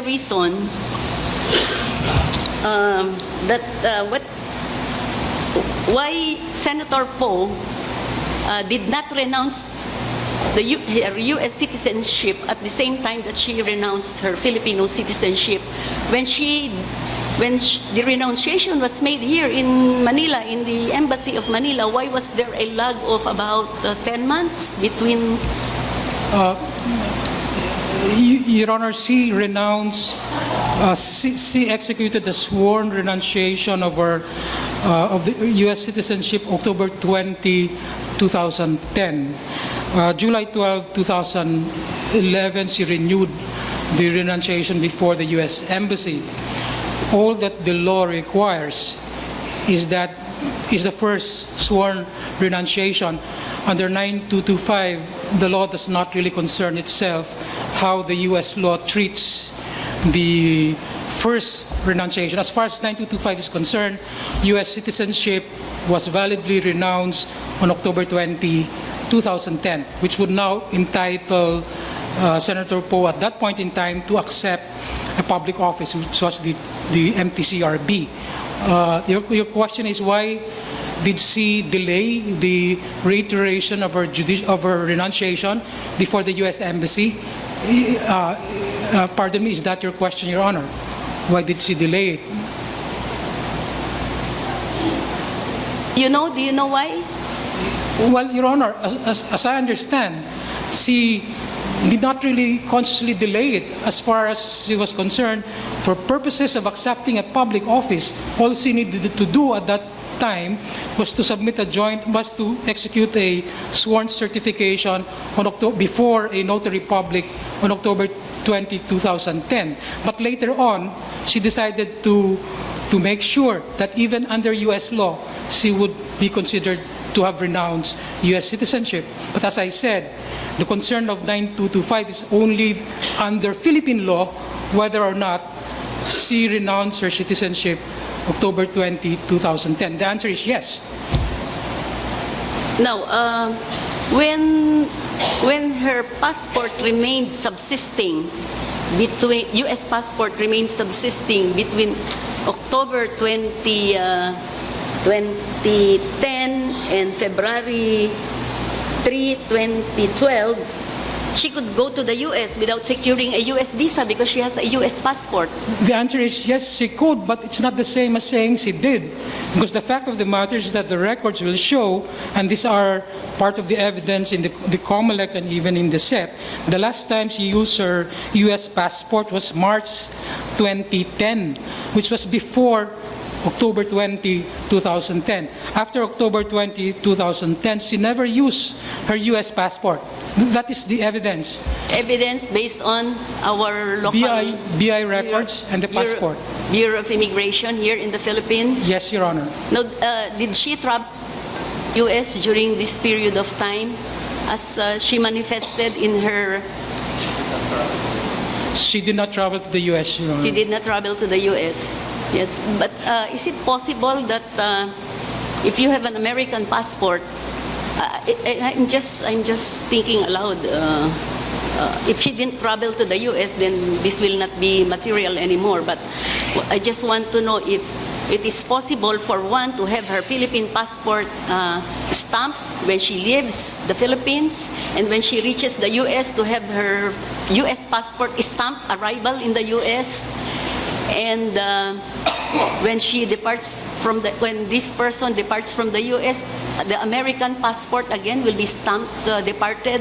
And then when this person reaches the Philippines, the Philippine passport can now be stamped arrived in the Philippines. So a person using two passports can use either one depending on the place where she's arriving or departing. I would not. And this person will not have to secure a U.S. visa, because if you have only a Philippine passport, then you need to secure a visa from the U.S. But if you have two passports and you have not renounced your U.S. citizenship and your passport has not been canceled, you can travel to and from the U.S. without securing a visa. And if I'm wrong, correct me if I'm wrong. I would not speculate, Your Honor. the fact that she could have doesn't mean that she actually did that. And the evidence on record, which is unchallenged, is that she never used her U.S. passport after October 20, 2010. The last time she used her U.S. passport was March of 2010. So we'll take your word for it, but my point that I'm driving at is that we cannot rely on the Bureau of Immigration records, which was presented to us, because that shows only arrival and departure and arrival here, but we do not know what happened in the U.S. Whether that same passport was. In any case, we'll just rely on your representation that she did not travel to the U.S. It's just that there was some doubt on this because of her answer in her renunciation of U.S. citizenship, which was executed in 2011, saying that she only used her American passport in traveling to and from the U.S. And that was in 2011. So there's some doubt whether or not she traveled to the U.S. Because of that manifestation in her sworn declaration before the Embassy of the United States. I believe there is really no doubt, because even the statement of antecedent facts of the Comelec and acknowledge that the last date of use of the U.S. passport was either December 2009 or March of 2010. But we have also actually presented the U.S. passport, and the U.S. passport will show absolutely show no use of the U.S. passport after October 20, 2010. Photocopies of the passport, I think, are part of the record, but we can always show the original.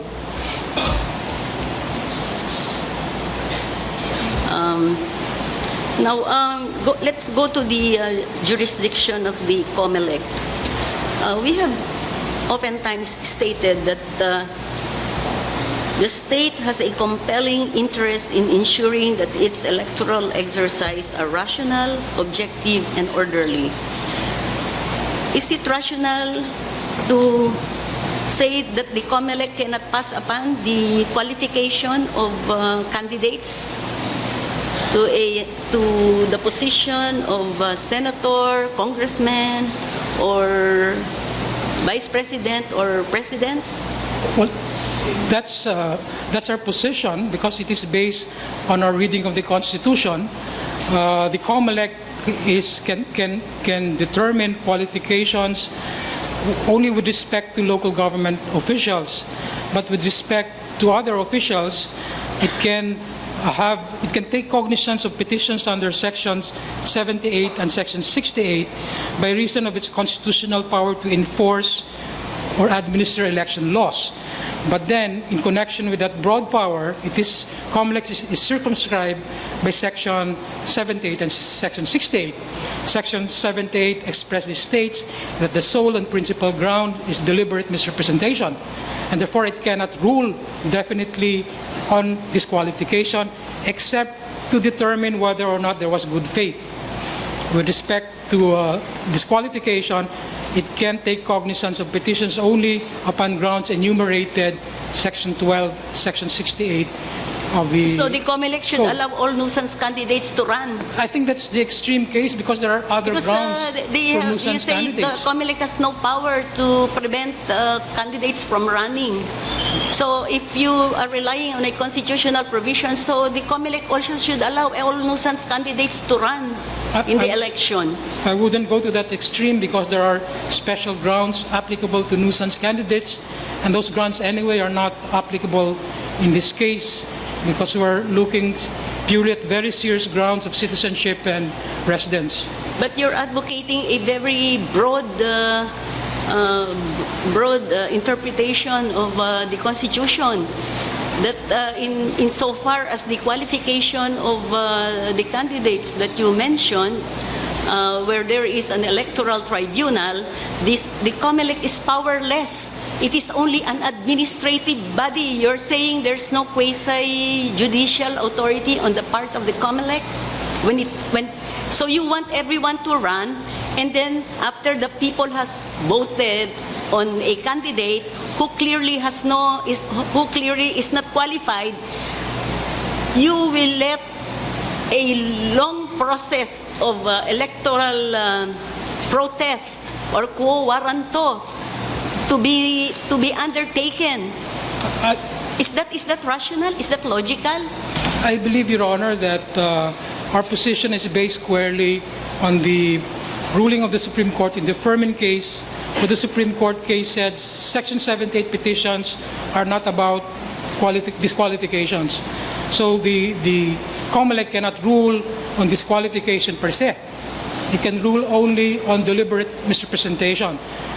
We see the rationale for that because our Constitution also contemplates that the people themselves can act as judge on questions such as this. When the people decide, it is not to dispense with the Constitution, but to make their own determination as to whether or not eligibility requirements have been met. So if we speak of rationality, I think there is rationality in limiting the jurisdiction of the Comelec in Section 78 cases only to issues of deliberate misrepresentation. Anyway, I believe nuisance candidates is not under Section 78. So we cannot it is under Section 69. And so we cannot lump nuisance candidate cases with Section 78 cases, especially these cases filed against petitioner before the Comelec. Now, before the Comelec can act, it has to conduct a hearing or it has to conduct a proceeding to be able to act on whether to dismiss or give due course to a petition. Assuming that there is a petition, are you saying that the Comelec cannot act on a petition to cancel the certificate of candidacy on the ground of disqualification or not? Of one not having the qualifications required by law and the Constitution? Are you saying that the Comelec should just not do anything? Or should there be a process? Should there be a process? Because this will be initiated by an electorate, by a voter. So you're saying if a petition is filed, the Comelec should simply say, no, we will not hear that because we're not supposed to hear cases involving the qualification of candidates for Senate, for the members of Congress, the Vice President, and the President. Is that how you think the Comelec should act? But that's exactly what to say, no, we're not touching that. That's exactly what the Comelec rules say. It says that when a petition to cancel or deny due course includes grounds other than material misrepresentation, such as grounds for disqualification, Comelec should summarily dismiss the petition. That's in their rules. That's why the TATAD petition should have been dismissed outright. And a petition for the rules also say that a petition to disqualify which invokes grounds proper for a petition to cancel or to deny due course, the Comelec is also required to summarily dismiss the petition. So Comelec rules actually have boxed Comelec in. It could not close its eyes to these rules and apply them liberally by taking cognizance of the TATAD petition. That petition should have been dismissed outright.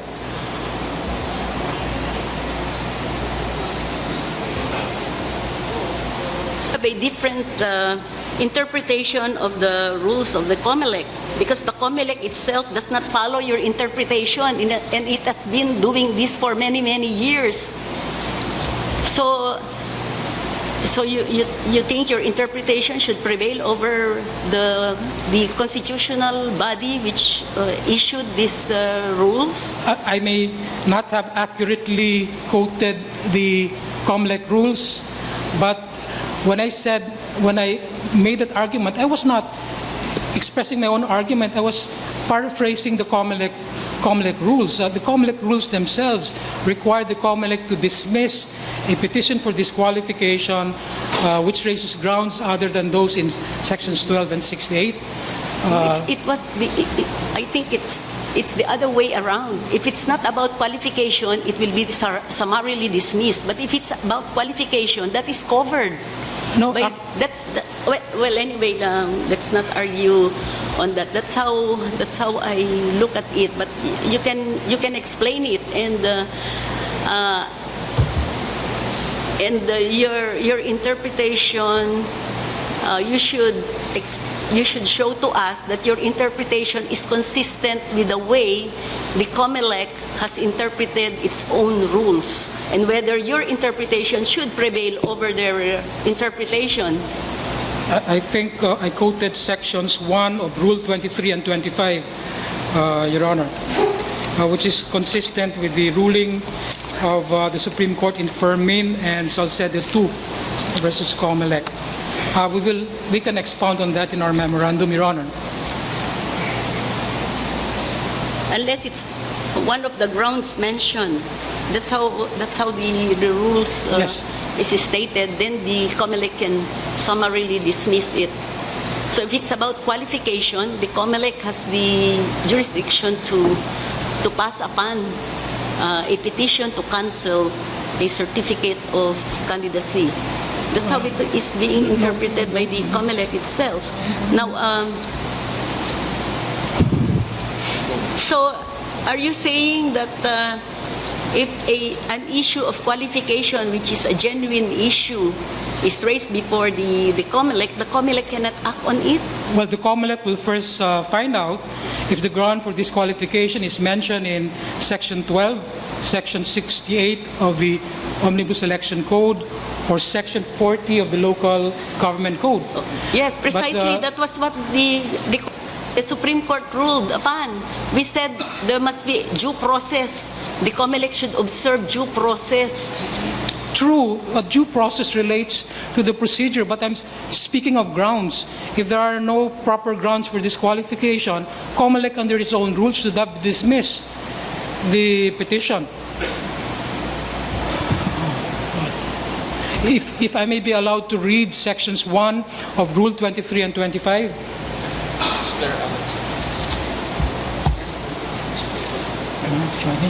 I hear myself. Go ahead, read it.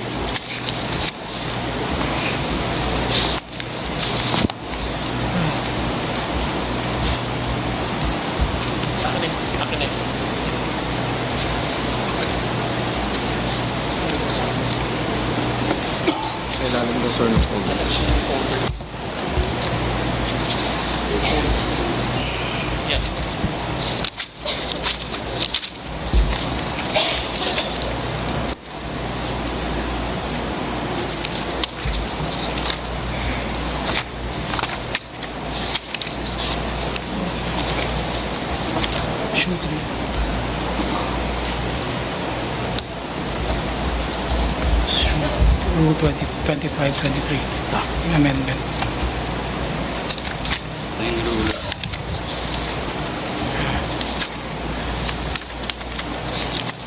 Section 1.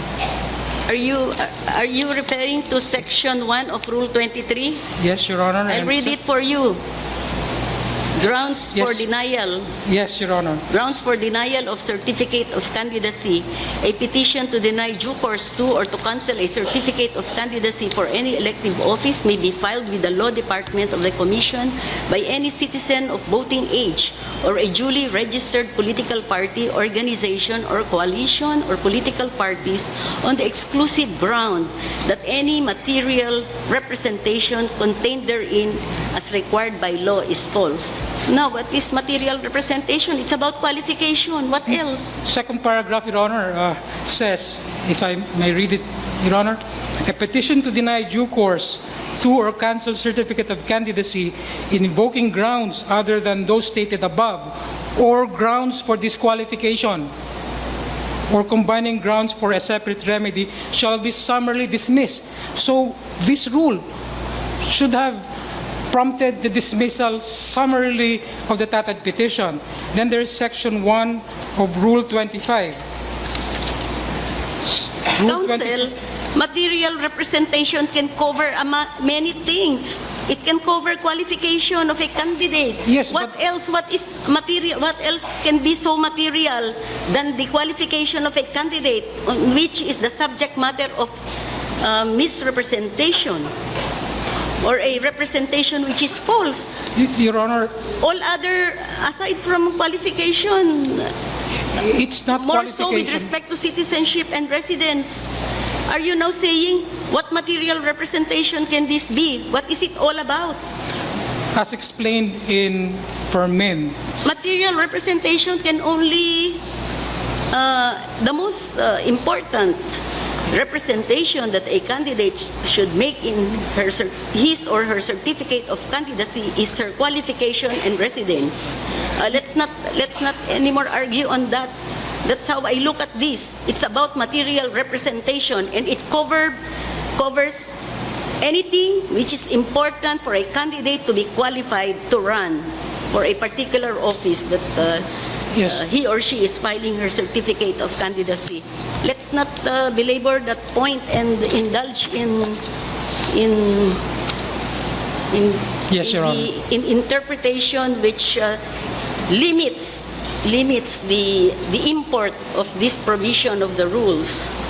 Now let's go now to the allegation of in the petition of Attorney Elamparo about the alleged pattern of behavior which according to her affects the credibility of the petitioner. She says that Senator Poe and her husband misrepresented themselves to be Filipino citizens when they purchased 3 pieces of real property. One, a condominium unit, one, the parking space for that condominium unit, and a parcel of land. At least in Corinthian somewhere. So she's saying that when they bought these properties in May 2005, Senator Grace Poe and her husband were still both American citizens. Why is it that the certificates of title of these properties mention that Senator Poe and her husband are Filipino citizens? A similar situation was addressed in the case of Mitra. In that case, the deed of sale showed the wrong residence.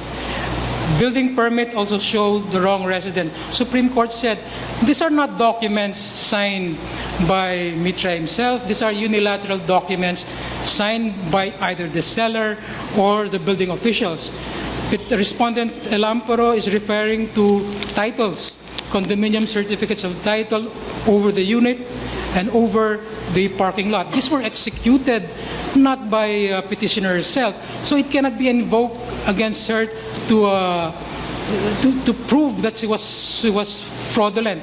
And moreover, I think Elamparo is really invoking the doctrine of similar acts, which I don't think this doctrine applies, because if the CCTs over the unit and the parking lot were false because they were executed before Senator Poe had reacquired Philippine citizenship, the COC cannot be considered false because the COC was filed after she had reacquired Philippine citizenship.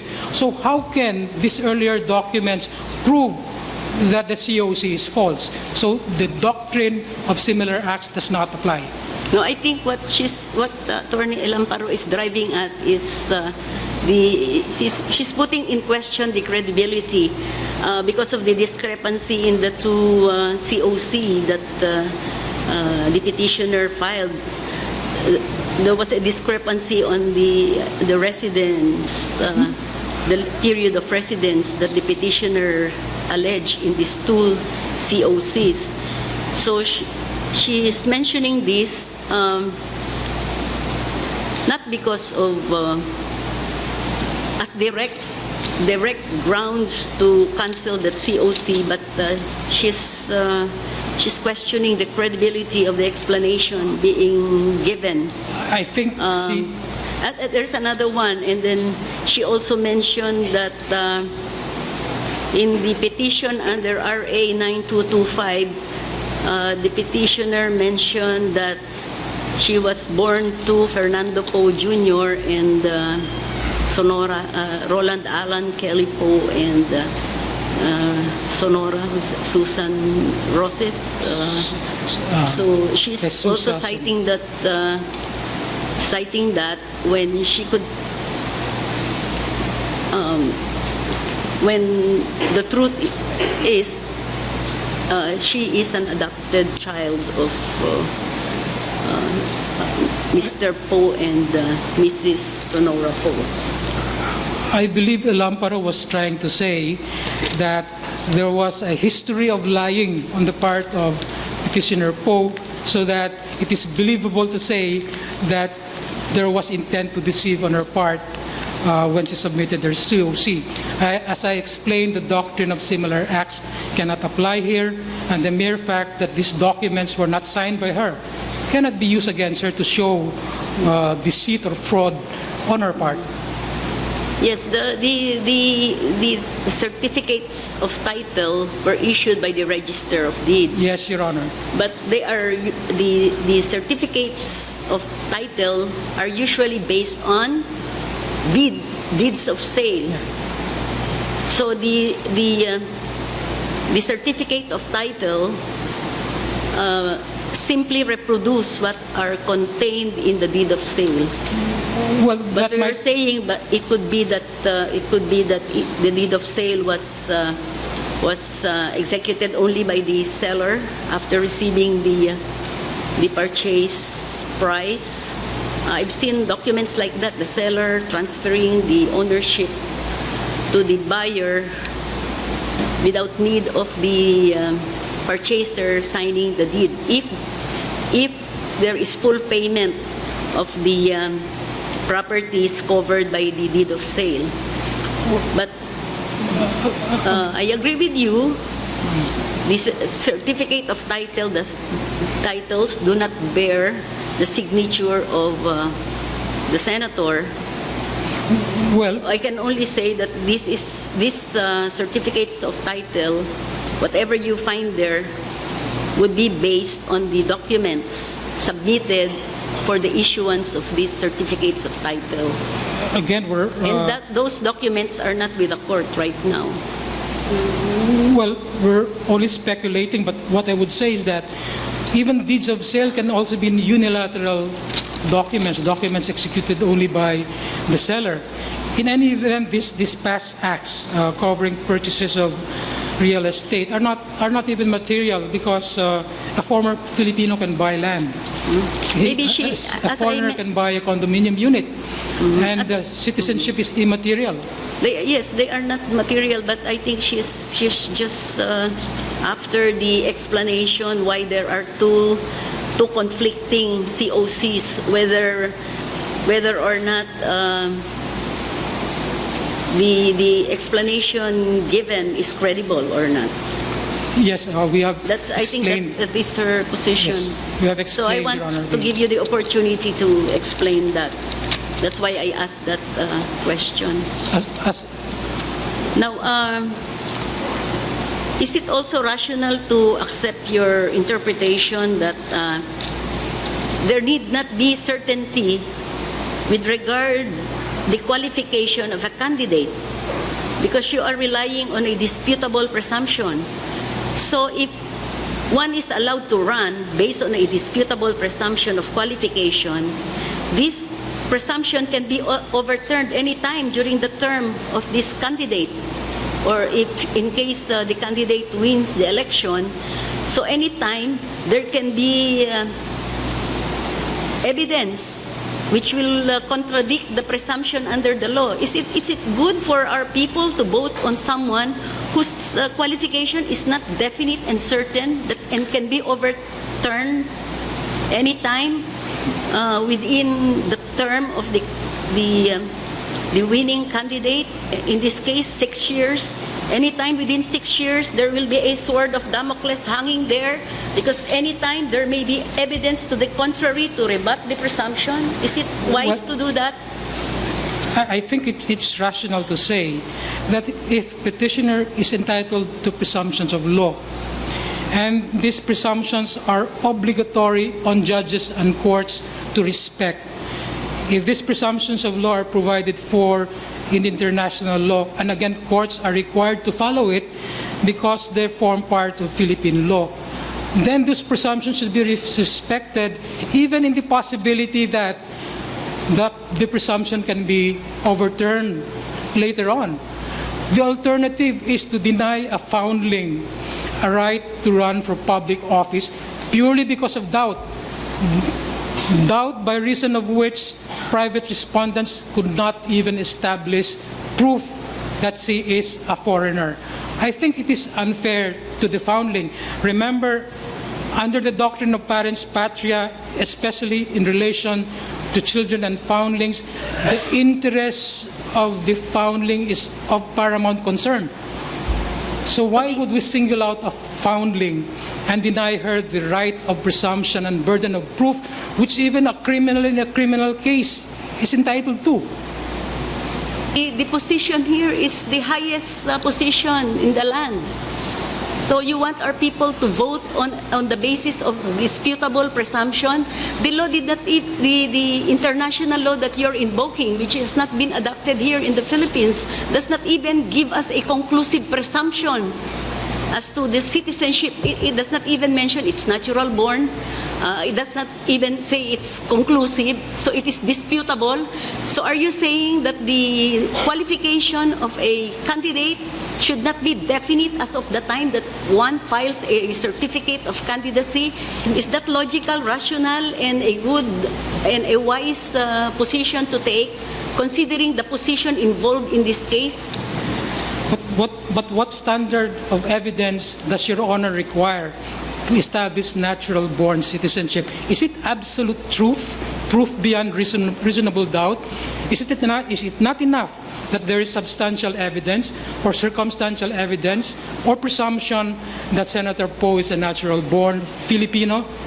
What's the difference between the presumptions accorded to a child with known parents with regard to his citizenship with the presumption which we claim should be accorded to a foundling? They differ only in degrees.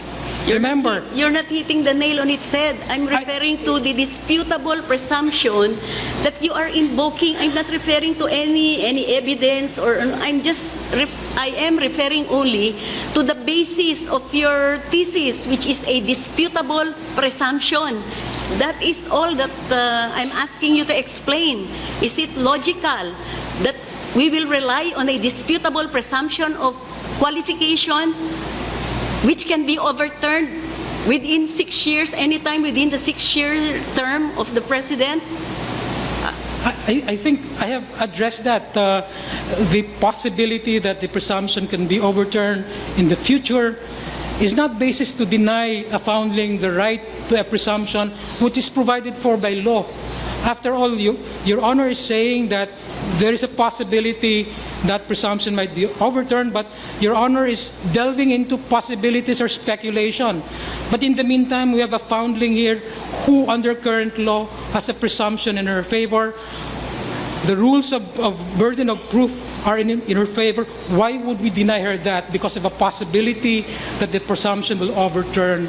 Your argument may hold water if the presumption that you are invoking is conclusive presumption, but it's not conclusive, it's disputable, which can be overturned anytime by proof to the contrary.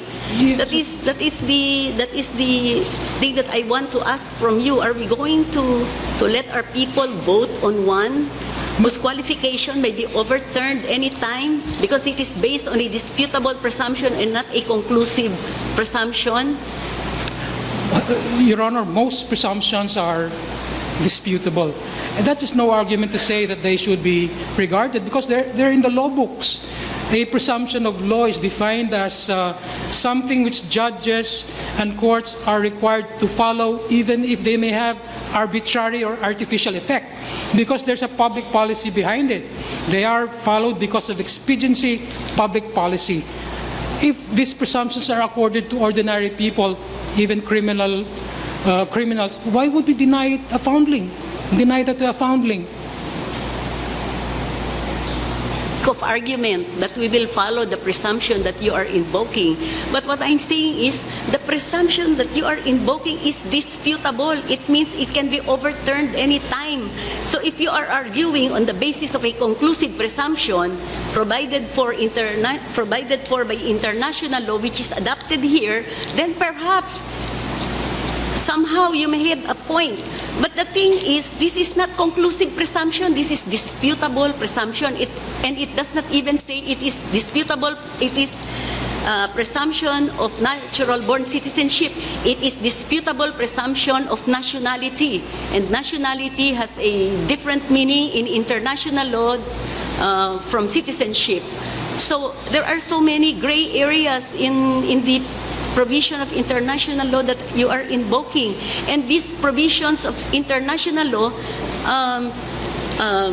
passes on to the contracting state, the enactment of a legislation to implement. There's no legislation right now. We've not acceded. There's no legislation that we can say the Philippines followed these international law principles. There are so many gray areas, hanging areas, and the point is there is no definite, even under international law, there is no definite presumption or conclusive presumption of natural-born citizenship. There's no such thing. If you can cite any provision there saying it is conclusive and that there is no need for a legislation, national legislation to implement that, then put it in your memorandum. Three points, Your Honor. First, there is no distinction between nationality and citizenship insofar as our Constitution is concerned. The distinction is more historical than legal. Secondly, with respect to your Honor's position that natural-born citizenship cannot be presumed, that is contrary to the majority decision in Texon versus Comelec. In fact, the Fernando Poe Jr. was presumed to be natural-born because his grandfather, Lorenzo Poe, was presumed to have lived in the Philippines in 1899 and was therefore subject of the Philippinization process in the Philippine Bill of 1902. What is the basis of that presumption? Only a death certificate which showed that he died in the Philippines. So, natural-born citizenship of Fernando Poe Jr. and his father, Alan Poe, was based on a presumption of natural-born citizenship accorded to Lorenzo Poe. So I disagree that natural-born citizenship does not hold in our jurisprudence.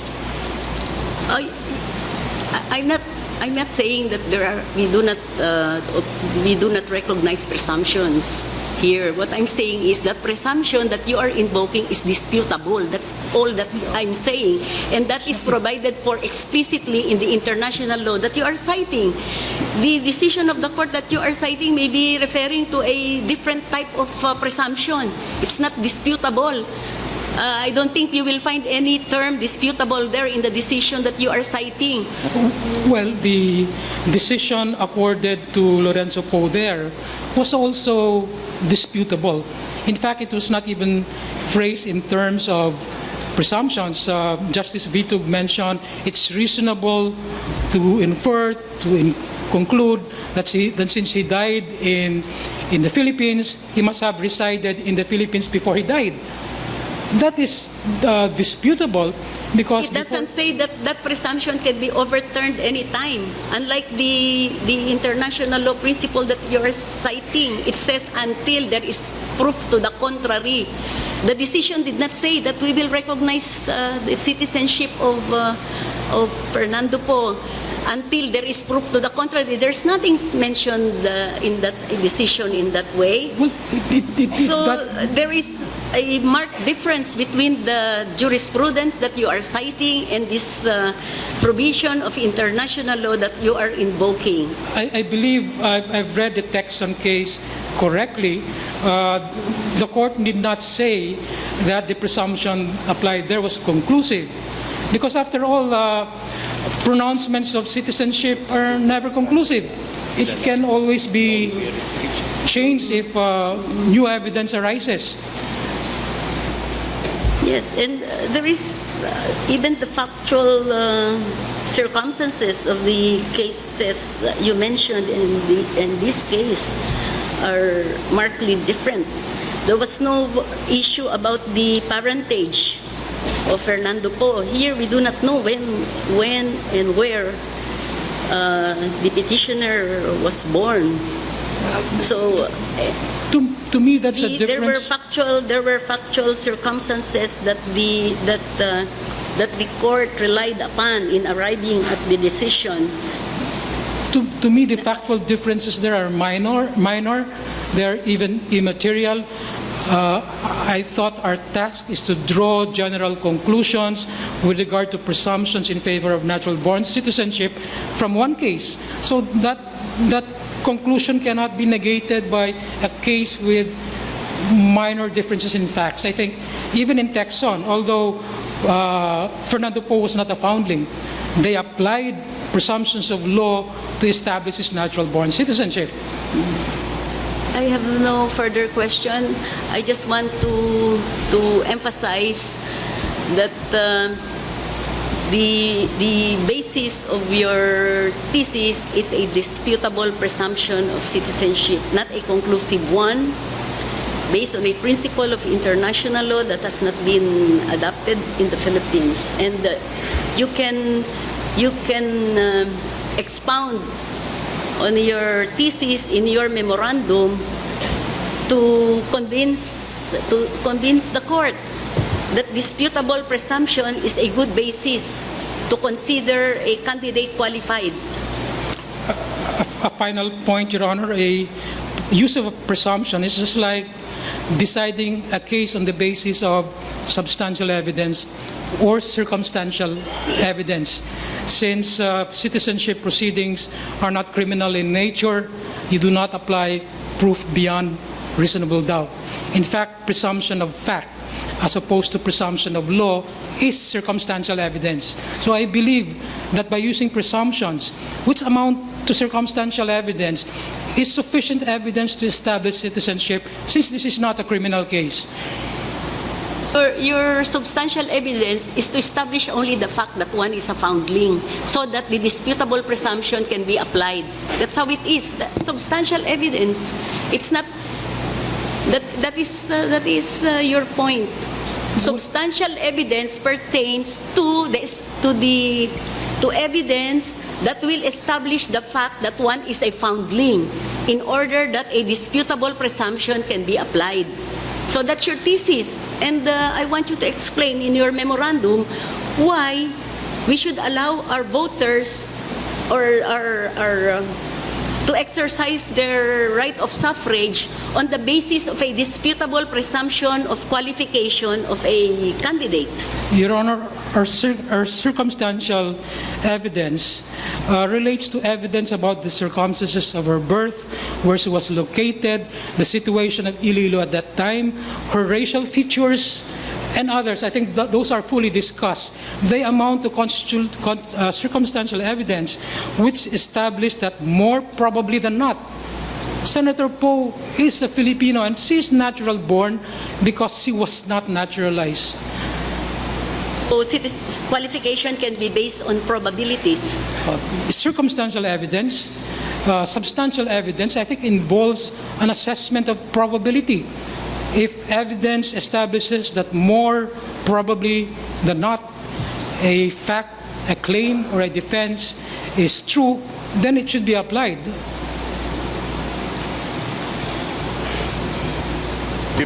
Justice Peralta. May I just because of the questions of Justice De Castro and presumptions, I would like to follow up some questions regarding presumptions so that I will be clarified. No? Yes, Your Honor. Now, what quantum of evidence is required to determine if a candidate is a natural born or not? I believe it should only be substantial or preponderance of evidence.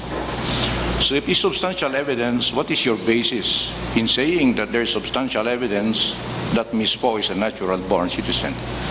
The burden of proof is not on us, Your Honor. It's upon respondents. So the question would be, what evidence should they show that she is a foreigner?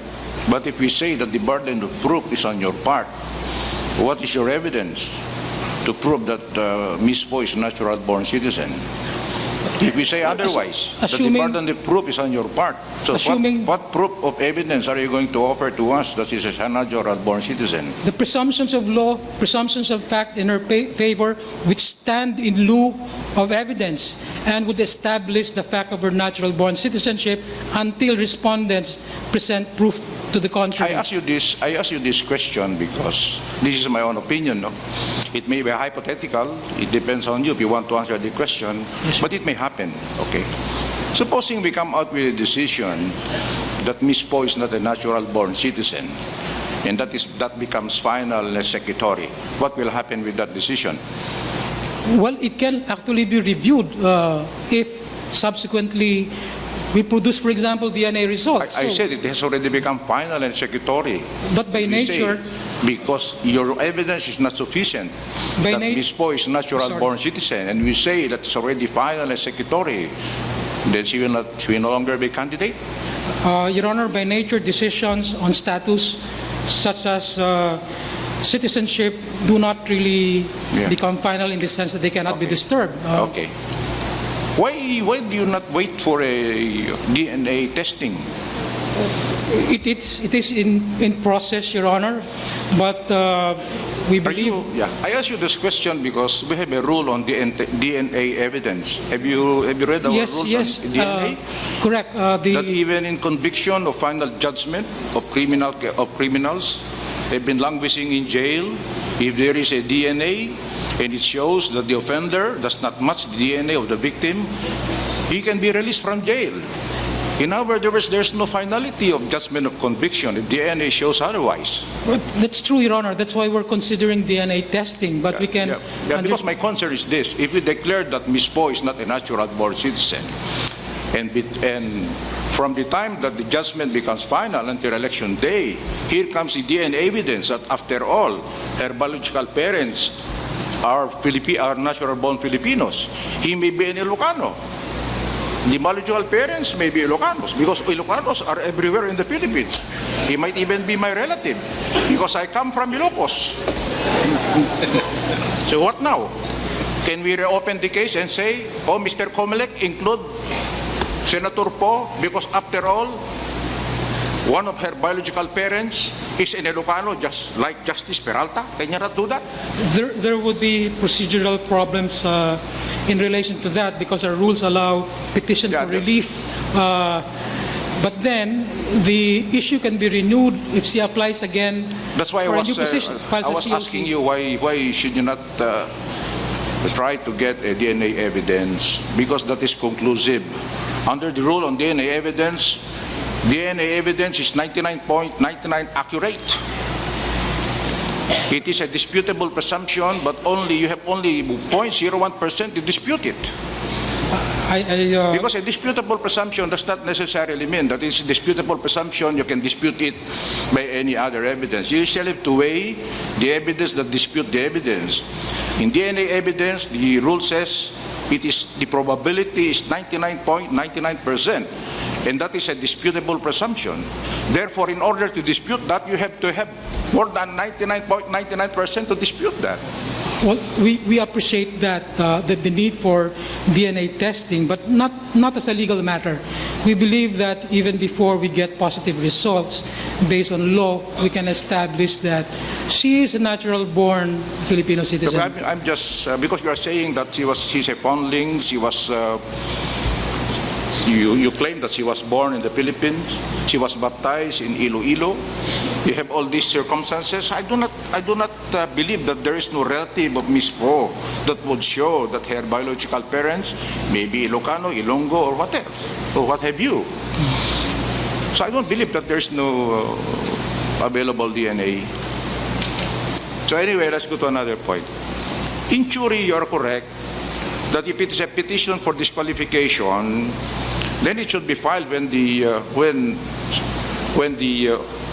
candidate is already elected, and it's converted into a petition for quo warranto. If your ground is he is disqualified to hold that public office because he does not possess the qualifications required under the law, that is correct. In theory, that is correct. Am I correct? Yeah, that's my position, Your Honor. Yeah, that is your position. Yes. That's also found in the omnibus, in the rules of the Comelec, right? But if it is a cancellation, then that should be filed with the Comelec because there is something wrong with the certificate of candidacy, right? So it will be, yeah, because if there is a misrepresentation, yes, you go to the certificate of candidacy itself, because that's where you find the misrepresentation, right? Yes, that's Your why Honor. the remedy is cancellation of the certificate of candidacy. Is that correct? The Yeah, because petition, there is misrepresentation. Yes. She says that she's a natural born, when in fact she is. When she knows very well that she's not a natural born, di ba? That is misrepresentation, eh. if she says she's natural born, No, she and says she had she's natural born when in fact everybody knows she's not natural born. and she could not in good faith say she was natural born. But never mind the good faith. I will But go to that to me- later on. That to will me- be a ground for cancellation of certificate of candidacy. Now, who will determine if it is a petition for disqualification or cancellation of certification? It is the Comelec, is it not? Because that is a question of fact. Eh? That's why your jury is correct. If it is a petition for disqualification, this goes to the PET because it will be in the form of petition for quo warranto. But if there is a misrepresentation, it's very clear from the COC, then the remedy is cancellation, no? But whether or not that will prosper in the Comelec, that's a question of fact.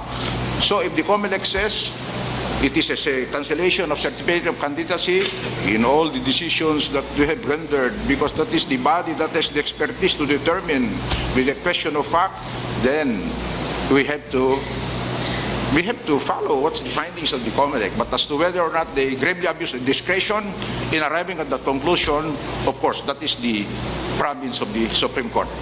Is it not? Yes, Your Honor. Okay. Now, under the law of dual citizenship, can the Filipino maintain two residences? One residence in the Philippines, another one in the States? Under our election law, he cannot have two domiciles. No, he can, well, is domicile synonymous with residence? under election law, yes. Yeah. Yes. For purposes of requirement in order to run for a public office. Yes, Your Honor. It's similar. Yes. So according to you, even before 2006, sometime in 2005, Ms. Poe has already established a residence here in the Philippines, and the circumstances that you mentioned, that they bought a house, a parking lot, a condominium unit, brought the children to study in the Philippines. Yes, Your Honor. Am I correct? It was. But later on, she went back to the United States of America and then renounced her citizenship. No, Your Honor. She renounced her American citizenship. It came later, right? She renounced it first before a Philippine Notary Public. Then she reiterated it at the U.S. Embassy in the Philippines. She did not go back to the U.S. just to renounce. Anyway, so what came first?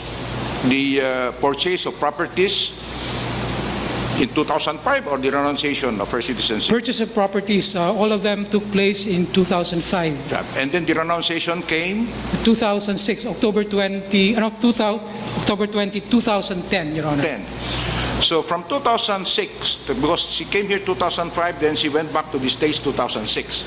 Yes. That's correct? Twice only for a brief stay of no more than 47 days. Okay. Then she renounced her citizenship in the States in 2010. She renounced it in the Philippines. In 2000? October 20, 2010. Then July 12, 2011, she reiterated it at the U.S. Embassy in the Philippines. Yeah, then after renouncing her American citizenship, she used her passport. Never, Your Honor. The last What? time she used it was March 2010. She never used it after October 20, 2010. So she never used the passport after renunciation? Yes, Your Honor. So she used the passport before renunciation? There may be, yes, in 2005 and 2006, when she traveled, she may have used her U.S. passport.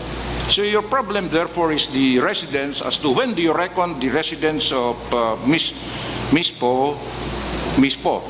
That's not the problem. Do you reckon it on 2005 or do you reckon it at the time that she renounced her citizenship, American citizenship? Because citizenship and residence are distinct and independent concepts. She reckons it, in fact, from October 24, 2005. At that point, she physically relocated herself here with intent to stay. Yeah, but have you read the case of Caballero? Yes, Your Honor. The Supreme Court? Yes, in that case. Do you know who penned that decision? Is it, Your Honors? Yours truly. So you read it. It's good that you read that decision, right? Yes, Your Honor. What did the Supreme Court say? Well, I believe in that case, Caballero there did not claim to have reestablished his residence before reacquiring his citizenship. His claim is that he never lost his domicile of birth. So he never presented proof of reestablishing his residence here before. Is that case similar to Miss Poe? No, Your Honor, because the Supreme Court said that you do not regain your domicile after you renounce your citizenship? Well, Your Honor, in Coquilla, Senator Poe was deemed to have lost her Philippine residence when she became a permanent resident of the U.S.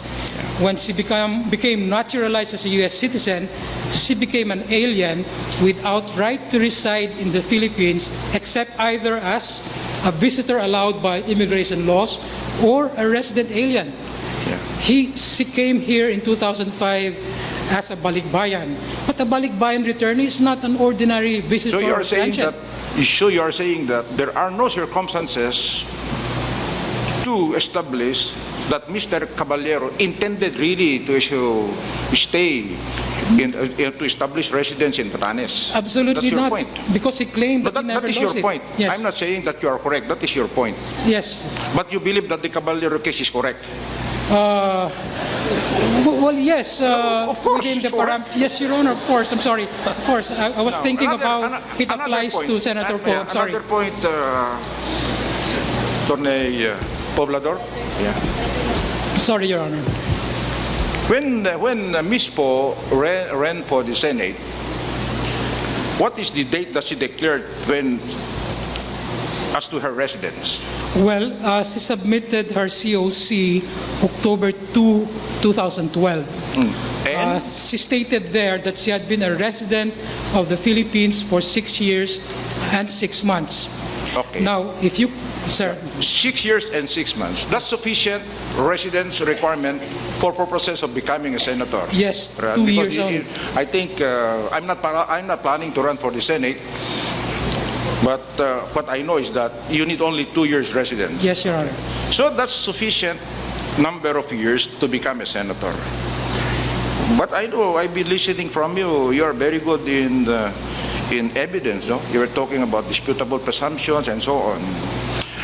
When she declared in her COC that she was only a resident for 6 years and 6 months, is that not an admission against interest? It is an admission. It may be an admission against interest, and it may be admitted as such, but it is not conclusive, because the fact of residence, actual residence, is the decisive factor. So Senator Poe could present evidence to show that she actually relocated here permanently on May 24, 2005. But the question in the COC is residence when. There is a question to that answer, is it not? What is the question to that answer? The question is period of residence before the elections on May 13, 2013. That question itself was ambiguous, which prompted the Comelec to revise it to say period of residence up to the last day before the day of elections. That is now deformed. So I think the Comelec revised the rules because of your argument. Probably so, but that to me is an acknowledgement of ambiguity in their... So admission and interest maybe, because you used the word maybe. So it may be against your client. Yes. it may be in favor of your client because you use the words may be admitted as an evidence. But under the rule of evidence, admission against interest is admissible in evidence. Except that the case of Romualdez Marcos and Perez versus Marcos has in fact superseded that rule. The present rule now is what appears in a COC is not the decisive factor. It's the fact of residence. You're referring that case of Mrs. Marcos in the HRET? Yes, Your Honor. But I think there's a difference there. Subsequent, Because Mrs. Marcos never acquired American citizenship. well, the principle would And still... the case against her was quo warranto on the ground that she failed. Okay. She failed to comply with the residency requirement because she stayed in the States. But remember, Mrs. Marcos never acquired American citizenship. Well, if the issue is solely a wrong entry in a COC would bar a candidate from proving her true residence, Romualdez Marcos case is authority for Senator Poe. And the fact that Romualdez Marcos was not a balikbayan or a former U.S. citizen is correct. immaterial. Because that case of HRET, do you know who decided that case in the HRET on the Marcos case? Imelda Marcos, you do not know? Which was sustained by the Supreme Court. Over there on the other side, Justice Bersamin. Because he's a member of the HRET. And I and Justice Velasco sustained his opinion. And it was sustained by the Supreme Court. So the difference is that Mrs. Marcos never lost her Filipino citizenship. According to her, she was forced to go to the States because of their condition after the ESA revolution. Is that correct? Yes, sir. Yeah, so that's all, Thank you, Your Counsel. Thank you for listening. Thank you, Your Honor. The Justice Carpio will ask a clarificatory question, then Justice Leonen will ask his interpellation questions for 30 minutes, and then we will suspend the session and for us to resume next Tuesday, with Justice Leonen resuming his interpellation. Counsel, you said earlier that petitioner did not apply for non-immigrant visa, non-quota immigrant visa, on the ground that she was a former natural-born citizen of the Philippines. Yes, she Your did Honor. not apply for that. Yes, Your Honor. Now, under the Alien Registration Act of 1950, RA 562, any alien desiring to reside in the Philippines must apply for registration with the Bureau of Immigration, correct? Any alien who wants to reside in the Philippines must apply for registration. They call that the ACR, Alien Certificate of Registration. Now, did petitioner apply for any kind of ACR from May 2005 to October 2010? I understand she did not. She came in as a balikbayan. Okay, so your answer is she never applied for an ACR because she had a balikbayan visa. Yes, Your Honor. Okay, thank you, Counsel. Justice Leonen. You are aware of Republic Act 6768, is it not? That is the law with respect to balikbayans. Yes, Your Honor. Yes, and that is the law under which your client, according to you, Yes, Your entered Honor. the Philippines, and that meant that it was visa-free. Yes, Your Honor. Also, in the correctly written case of Caballero versus Comelec, which was unanimous, didn't the court say that the reacquisition of Filipino citizenship does not per se include the start of residency? Yes, Your Honor. Therefore, starting a divorce between citizenship and residency. Is that not correct? Correct, Your Honor. Yes. Now, let me just get my bearings a little bit here for the next 30 minutes before I go into the technical questions later on, maybe next week. What did your client, Senator Grace Poe, when she was a child, a baby, do to cause the parents to leave her? What did she do to cause the parents to actually leave her? She does not know, Your Honor, and we do not know. You mean she did not do anything? As a foundling, Because she was a newly born- baby, right? Yes. She was a newborn baby. Yes. And she did not have any moral volition at that point, correct? Correct, Your Honor. And it was completely the agency and the moral decision of the parents to actually leave her behind. Is that not correct? Correct, Your Honor. Is that right? It's not right as It's a matter wrong, of right? moral. Yes. Yes, and if we are to define what justice means giving everyone their due. And it can also be the opposite. Whoever does something wrong should be the one to carry the burden of the harm that happens even from society. Is that not correct? I agree, Your Honor. You believe our laws are just, correct? Can be just. Yes, Yes. generally they're just. And we are here not as legalists. We are here as justices, correct? Correct, Your The Honor. root word is not legal, but it is just. Meaning to say we do justice in accordance with law, but if we can interpret law so that it does justice, then so be it. Is that not correct? I agree, Your Honor. Yes, so we are not completely only legalist, correct? She grew up. Grace Poe grew up. She was lucky.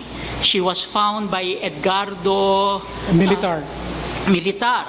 He couldn't handle her, so he turned her over to Eduardo Militar. Emiliano Militar. Emiliano Militar.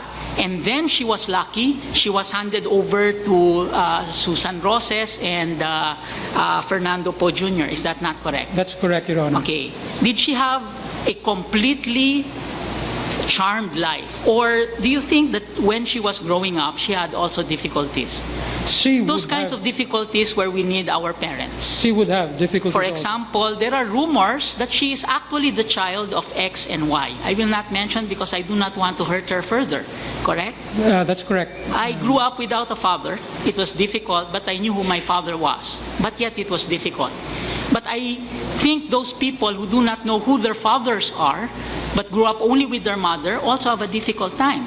But I think those that do not have a mother and a father and stay with their adoptive parents also have a very difficult time, correct? I agree, Your Honor. At the end of the day, should this court ask her to look for those parents that actually left her because she had it lucky? She is now one of the candidates to become president of this republic. Do you think that's a fair result? That's not fair. Yes.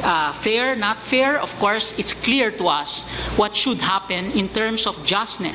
But the question is, can our laws actually contain that kind of a result? Is it clear enough to say that the Constitution of the Republic looks this way on foundlings, that there can never be any foundling found in the Philippines, in a rural area in the Philippines, that can ever become president? Is that correct? I agree, Your Honor. Okay, now, how many foundlings are there in the Republic? Based on records mentioned by Senator Aquino himself, around 4,000, but this is not accurate because This is the registered number of Yes. foundlings, correct? not accurate, Your Honor. Yes. So a foundling, when found by poor people, they spend enough money in order to find the statistics office to register themselves, correct? Yes, Your Honor. So this is an accurate figure because all foundlings actually register even if they are found by other poorer families. Is that not correct? That's correct, and Of some course of them. not, because it is a fact that if you were dirt poor and you found somebody and you wanted to carry on your moral obligation like the Good Samaritan to help this guy or to help this girl, then you would use your money to buy food rather than to register. Is that not correct? That's correct, Your It's a Honor. possibility with respect to our foundlings, correct? That's correct, And Your do you Honor. believe that there are only 4,000 foundlings in the Philippines? No, because most births might have been registered as simulated But your births. guess is as good as mine, and the fact is that we do not actually know, and that we know the difficulty that they're going through. As she was going through, she had to find her parents during the most difficult times of her life. Is that not correct? That's correct, Your And Honor. this is one of her most difficult times. Is that not correct? I would think so, Your Honor. That she has to lay bare her entire life. Well, she's running for president, that is true, but she's out there, or people are out there for her, asking who the parents are, and have the parents actually come forward? Not yet. So yet, these Your Honor. parents who left her through their own volition, through no fault of hers, have not yet come out. And what are we requiring of her to prove her parentage? To prove the citizenship Yes, of her DNA parents. testing, correct? Yes. And for any other ordinary Filipino, what suffices for us? Birth A certificate. birth certificate. Are you sure your father is your father? No, Your Honor, because I know who prepared the birth certificate. Probably an attendant at the birth or hospital administrator. I pity you, you'll have to go home to your father, or your father might tell you. But that's true. In essence, somebody prepares that birth certificate. Are there other ways to prove your parentage other than the birth certificate? Well, apart from the DNA, affidavits of persons on family pedigree, which are really in the nature of circumstantial or hearsay evidence. Okay, at essence, therefore, this question is, how far do we go for foundlings in the Philippines in terms of the evidence, and who carries the burden of proof? Would you agree with me? I would agree, Your Honor. Yes. Now, this is also not only about a foundling, but this is like any other case of those 10.8 million Filipinos that go abroad. Yes, yes, Your And Honor. 4 million of them actually stay abroad, take up their own citizenship there, but there is a program to bring them back, and this is called the Balikbayan case. Correct. Your Honor. So this is not about a simple foreigner wanting to become a president of the republic. Is that not correct? I agree, Your Honor. This is about a Balikbayan, a Filipino perhaps who grew here in the Philippines who wants to come back to actually serve. Is that not correct? That's correct. It's like the case of Makiling, correct? Yeah, Yes. Yes, Balikbayan Makiling. also. This is Mayor Arnaldo in the town of Kauswagan. Is that Yes. not correct?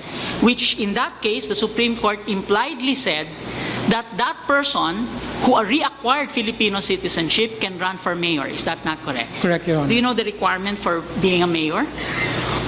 Does one have to be a natural-born citizen? I believe just citizenship, Yes. not natural born. Okay, so this is about foundling, presumptions of burdens of proof, sufficiency of the evidence, procedure to establish that, and about foreigners who are balikbayans. Is that Correct. not correct? Well, to be clear, we are going to be voters. Is that not correct? That's correct, We Your are Honor. going to cast our ballot, correct? Correct, And it Your will Honor. be one among 50 plus million of those that will cast their ballot. Is that not correct? Correct, Your Honor. And you think it's legitimate for us as electors, as people who will vote during the election, to consider whether Senator Poe is affluent or not, to consider whether she went to Boston, to consider that his son is in Beacon School, to consider that she once gave up Filipino citizenship when we select who our president will be. Is that correct? No, the people should focus only on her No, eligibility. us as electorates. Yes. I mean, I will vote. I have a precinct in Quezon City. Is it legitimate for me as a voter to consider that? As a voter, Yes. not as a justice. Yeah. Is it legitimate for me as a justice to consider that? Justice would consider legal questions, purpose of the law, equity. I think Yes. just like the You mean, electorate itself. when I decide this case, should I consider who I am going to vote for during the election? No, Your Honor. No. I will decide this on the basis of what is legal and hopefully what the outcome is, that it is just, not who I want to be president. Is that not correct? Yes, Your Honor. Yes. Because I just wanted that out there because people seem to be in various media outlets trying to predict how we will vote simply because they identify us as close to this and close to that particular candidate. By the way, how did this information come out in the public? Was it true that it came out because of an announcement made by the Secretary General of UNA? Yes, in June 2015. And this started the snowball of Yes, Your questions Honor. relating to the qualifications of your client. Is that Yes, not Your correct? Honor. By the way, is there any political party or candidate for president that has intervened in this case? Not that I am. Are the Some- private respondents here representing any political party? Because the truth to say, I know them to be very eminent individuals. I know them from different parts of my lifetime. Senator Tatad, Star Lamparo was my student. Senator Tatad was my boss at some point. Dr. Contreras was my colleague in terms of ecology. And Dean Amado Valdez is a person that I highly respect in terms of the academe and many other things. But I also respect, of course, you know that I know you, I know your partners, etc. So I know for a fact that they are not running for office. So there is no political party that intervened in this case. Is this not correct? I cannot say that, Your Honor.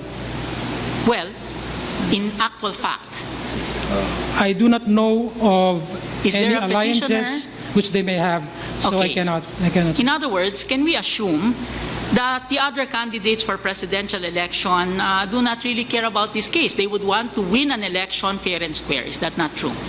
I cannot say that also, Your Honor. That also might be a speculation, Yes. correct? Okay. Now, because we are also citizens, and because it is possible that our vote may find its way into the way that we decide, whether we like it or not, because we are human beings. Therefore, the Constitution has a check, correct? Yes. That this court usually defers to a political organ if it is clear in the Constitution that that political organ is made to decide first. Is that not correct? Yes, Your Honor. By the way, who ratifies the Constitution? The people. The people. Yes. When we ask that the people ratify the Constitution, do we assume that they can read the Constitution? Yes, and we also assume they take into account the. When they can read the Constitution, do we assume that they have their interpretation of that Constitution? We assume also that they take into account interpretations of the framers. Yes. Well, I do not know with respect to the framers, but I am asking about the people because as far as the people are concerned, they are confronted with text.